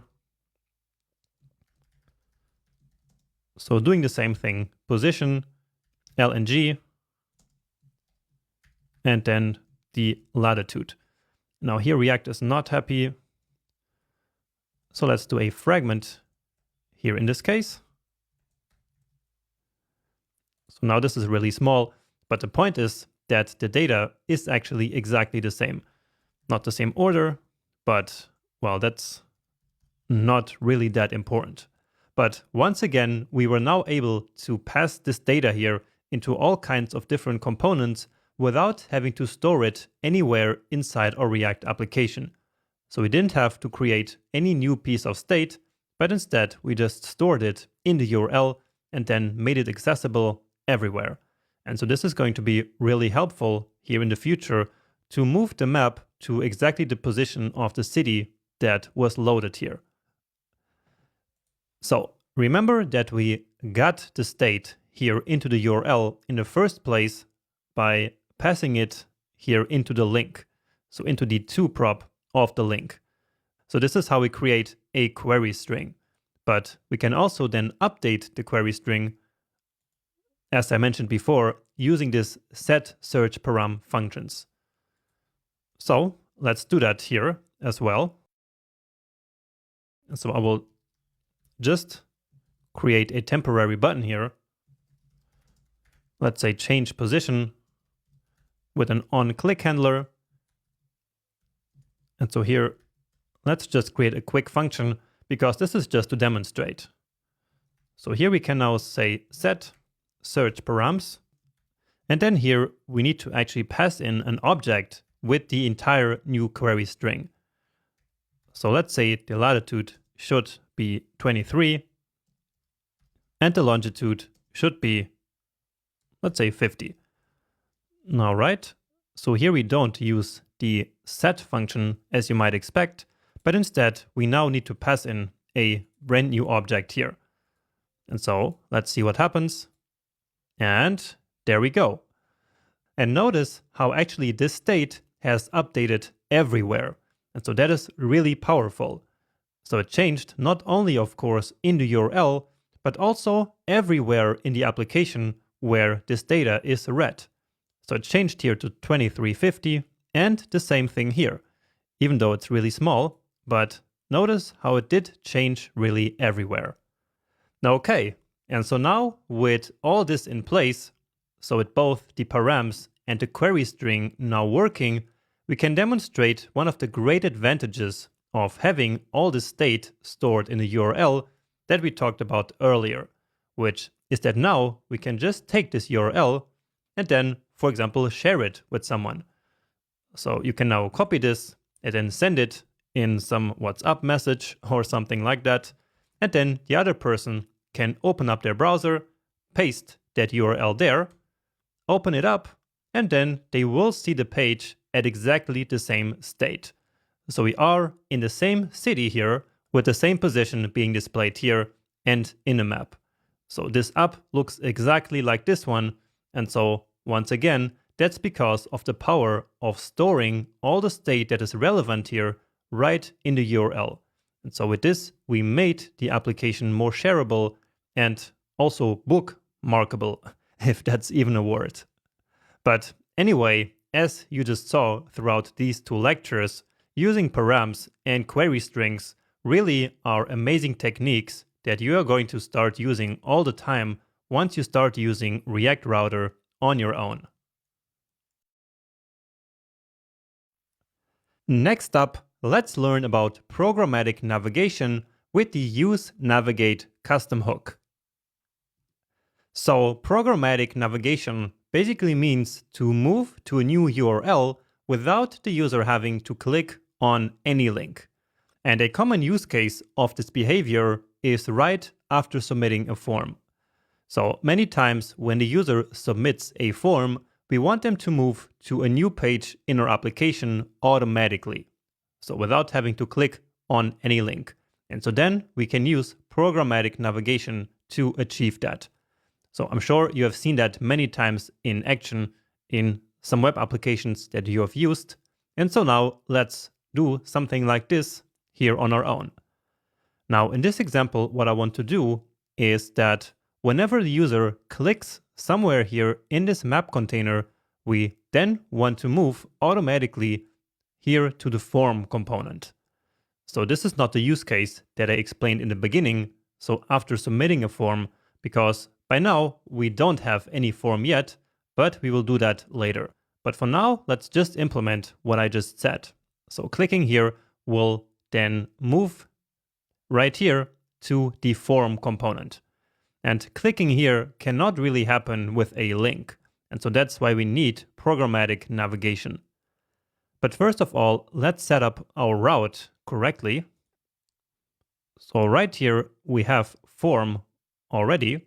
So we have our nested form route, but now here we actually want to include the form component. And this form actually has been given to us already in the starter data. So we already have that in our files. Let's just make sure that it has been included. And well, actually this is not the one that we want. So it included this one from React Router DOM, but we want our own one. So form, and so that's this one right here. So you see it already has all the input fields, even linked up with the state here, so that we don't have to do that manually again, because at this point we already know how that works. And so let's see. Yeah, this is now correctly linked. And so if we come back here and then type form, let's see, and beautiful. So here we have our form, but at this point we have no way of moving to this URL. And so again, we now want that to happen when the user clicks somewhere on the map here.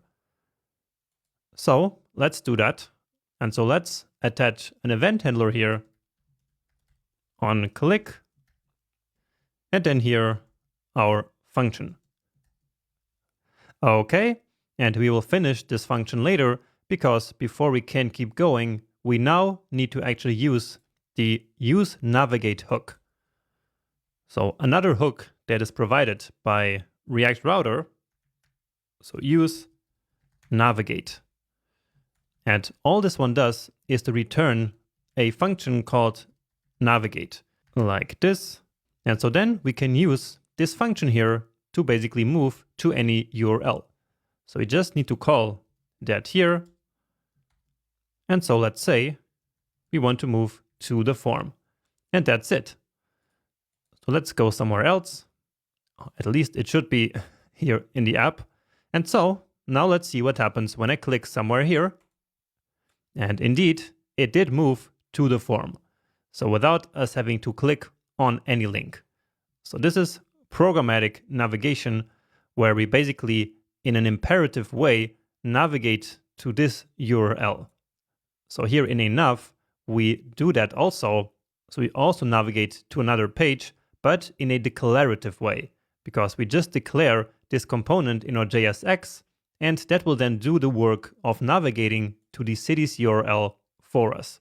But in this case, again, we do it in an imperative way, because we cannot use the link in this situation. And the same, again, after submitting a form. So then we would have to also call this navigate function. And so we will do that later. So this is one use case of the navigate function, but we can also do something else, which is to simply navigate back, which is in fact something that we cannot do just with links. So let's try that out by coming here to the form. And so here we actually have a button to go back. And so now we want to implement that functionality. But before we do that, I now want to create actually a reusable button component. So let's create a new file here, button.jsx. And here it is now a button element. And then let's see what we need here as props. So we need the children prop so that we can pass in some content. Then we also need to accept the onClick prop. And finally, here I also want to accept a type string. And so using that type, I then want to conditionally add a CSS class. But let me show that to you in the end. So first, let's do our typical things, which is to allow the user to attach an onClick event handler to this button. Okay, then we also need to get in our styles, and then let's add the class name here, styles.btn. Okay, so let's come back here and use that button.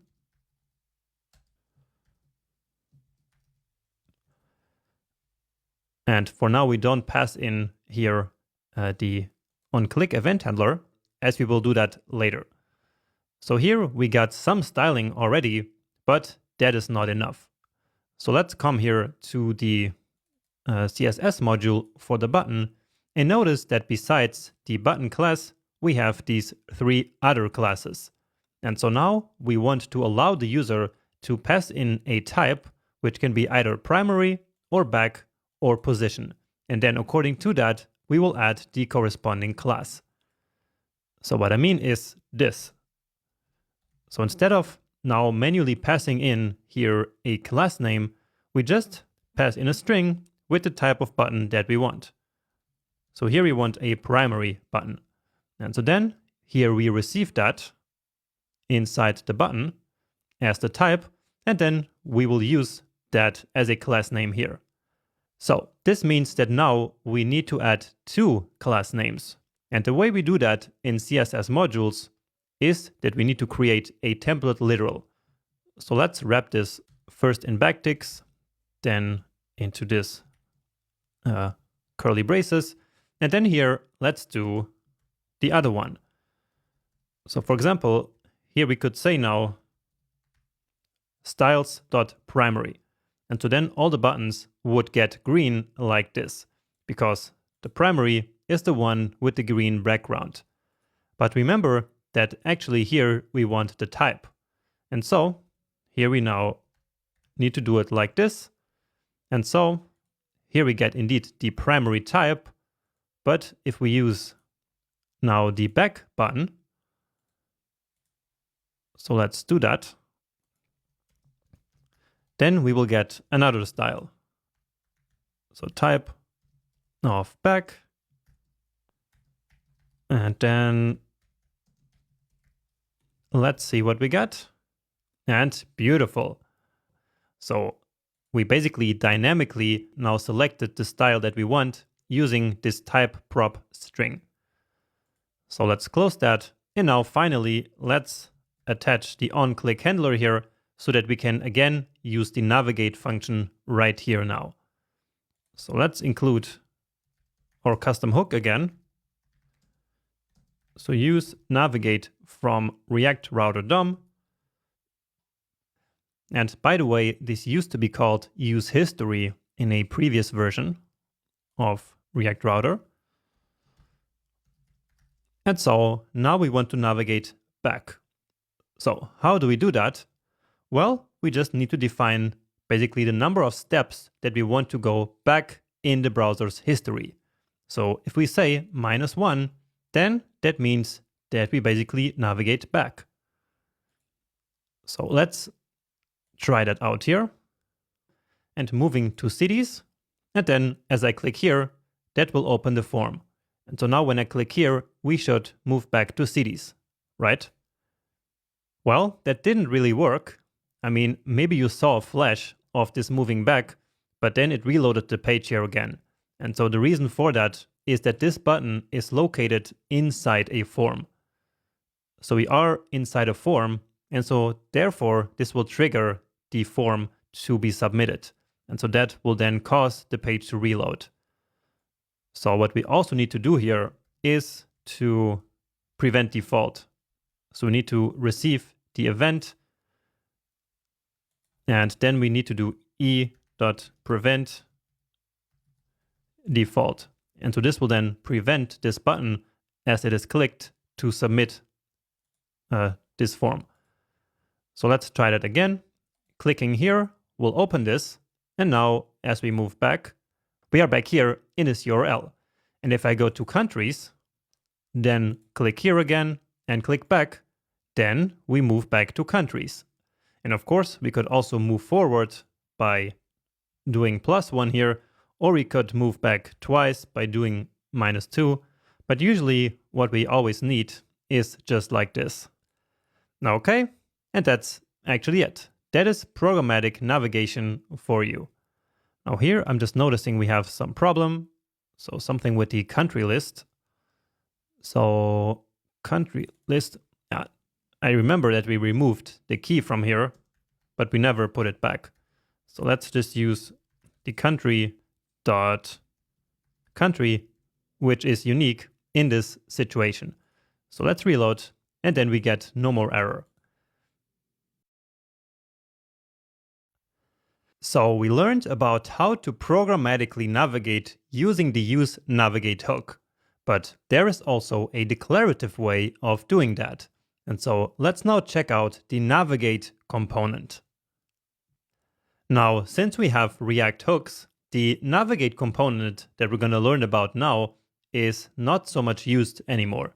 But there is still one very important use case for it, which is inside nested routes. So let me show you what I mean by that. So let's come all the way back to the beginning here, and then let's go to our application. And so notice how right now we are not in app/cities.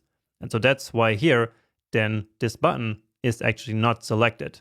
While if we click here, only then we move here to /cities and it gets activated here as well. So in order to fix this, we can now basically use the navigate component to immediately navigate to this URL. So let me show you how. So right now we have both the index route and the cities route pointing to the exact same element. So both of them simply include the city list. But here in the index route, let's now change that and let's instead use the navigate component that React Router DOM gives us. And so then here, just like in the links, we can specify the to prop. And so then, as you can guess, let's write cities. And so this is then basically like a redirect. So you can think of this navigate component here also like a redirect. So as soon as the index route is hit, it will then basically redirect us to the cities route, which is this one right here. And so if we go back again and click now, then immediately we got redirected to the place that we wanted. So immediately now we have cities, and here of course it is marked as active. Now the problem is when we want to go back here, because notice how as we click here, nothing really happens. And so to fix that, here we need to add the replace keyword, because this will then replace the current element in the history stack. All right, so let's try that again. And here we are. And if we want to move back, then we are back to where we were before. And that's actually it. So I think this is the main use case right now for this navigate element, but still keep this in mind here as you might need it in other situations. So basically situations where you cannot use the navigate function coming from the use navigate hook. So in this case here, that wouldn't really work. And so then we use this more declarative way. So declarative because we just declare this in our JSX that we want to basically navigate or to redirect to this other URL here. While with the navigate function, it is really an imperative way where we really tell our JavaScript code that we want to go to that other URL. Now, okay, and so that does it for this video. And actually, we even finished this section. So we will keep working on this project in the next section, but now we are ready to add something called context to this project. And so to do that, we first need to learn about what that is in a small intermediate project before coming back to this one. And so let's now move on to the next section, which is going to be all about that context API that I just mentioned there. So hopefully I see you back there very soon.